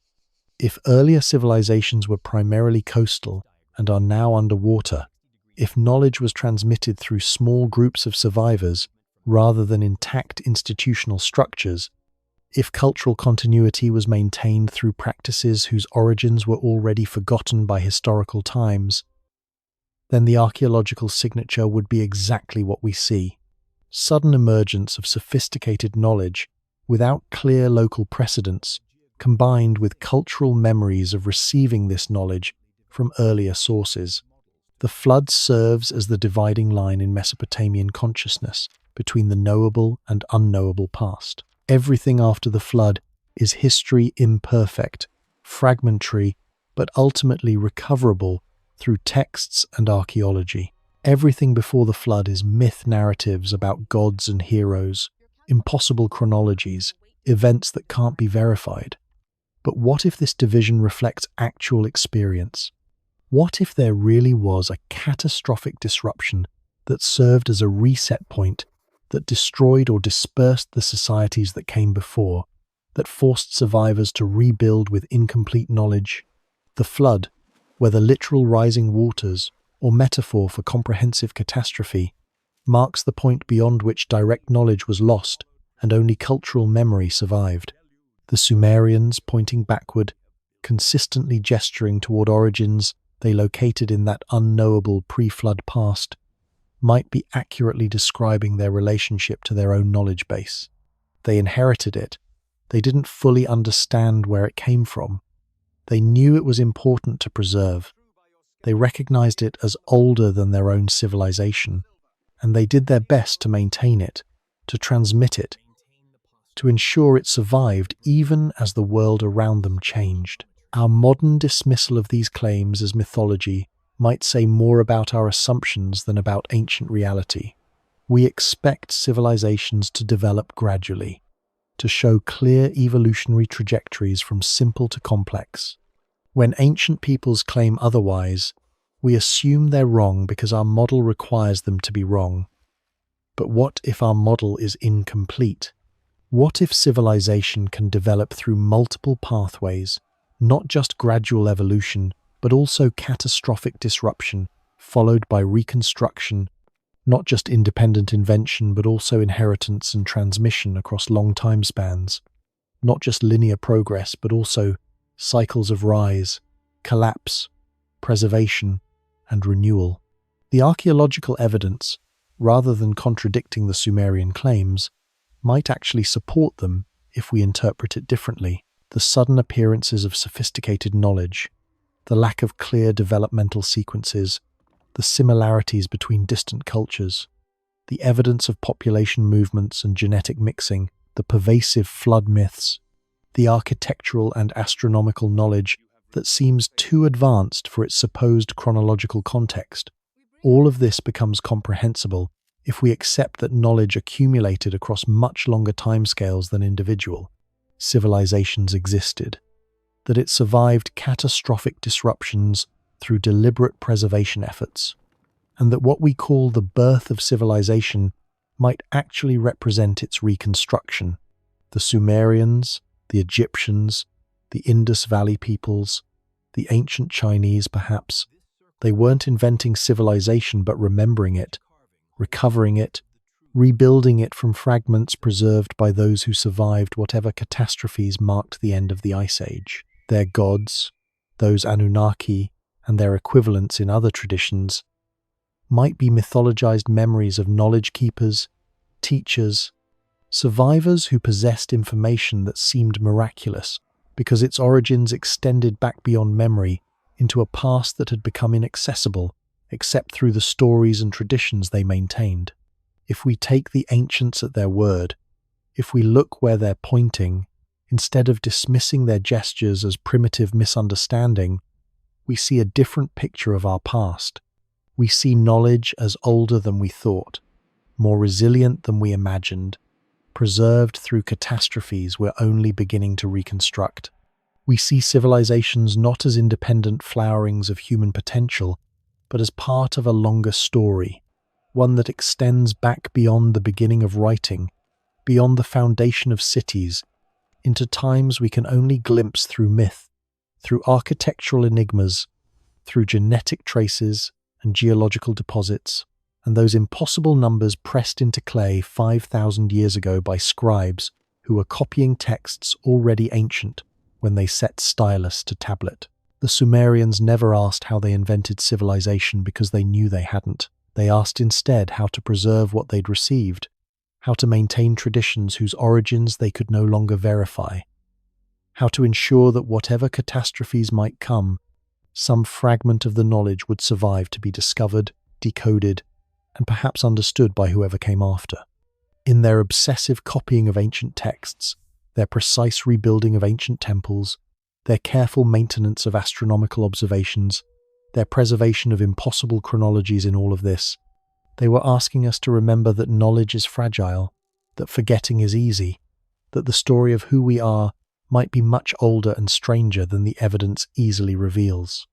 And so, as you drift towards sleep tonight, somewhere between dream and memory, consider those ancient scribes in their lamplit chambers, pressing wedge-shaped marks into wet clay, copying texts that were already ancient when they touched them. They were reaching backward across time, trying to preserve something they sensed was slipping away, maintaining traditions whose origins they could no longer verify but knew, somehow, were worth keeping. They were building a bridge across catastrophe, from whatever came before to whatever might come after, trusting that someone, someday, would find those tablets buried in the ruins and understand what they were trying to say. We are that someone. We're the ones who found their messages, who decoded their script, who excavated their temples and measured their astronomical alignments and tried to understand what knowledge they were so carefully preserving. And in doing so, we've become part of the same pattern inheritors of traditions we didn't create.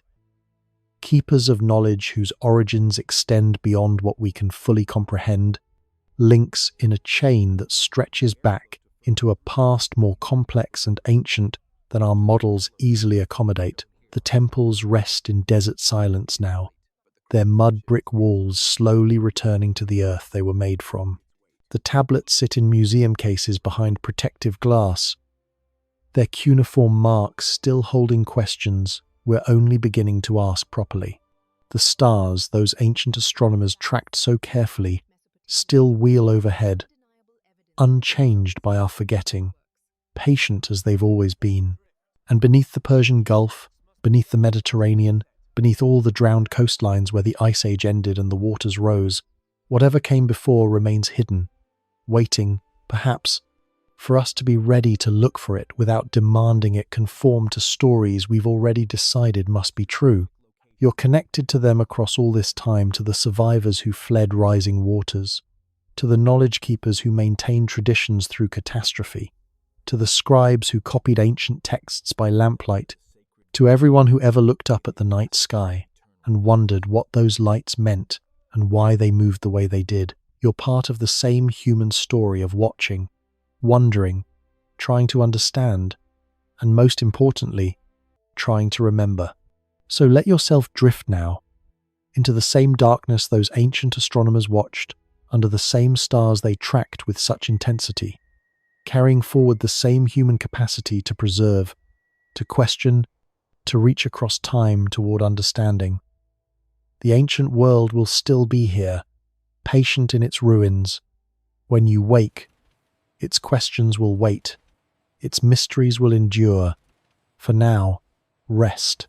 Let the weight of all that deep time settle over you like comfort, like belonging, like coming home to a story that was always yours, that stretches back further than memory and forward into dreams you're only beginning to have.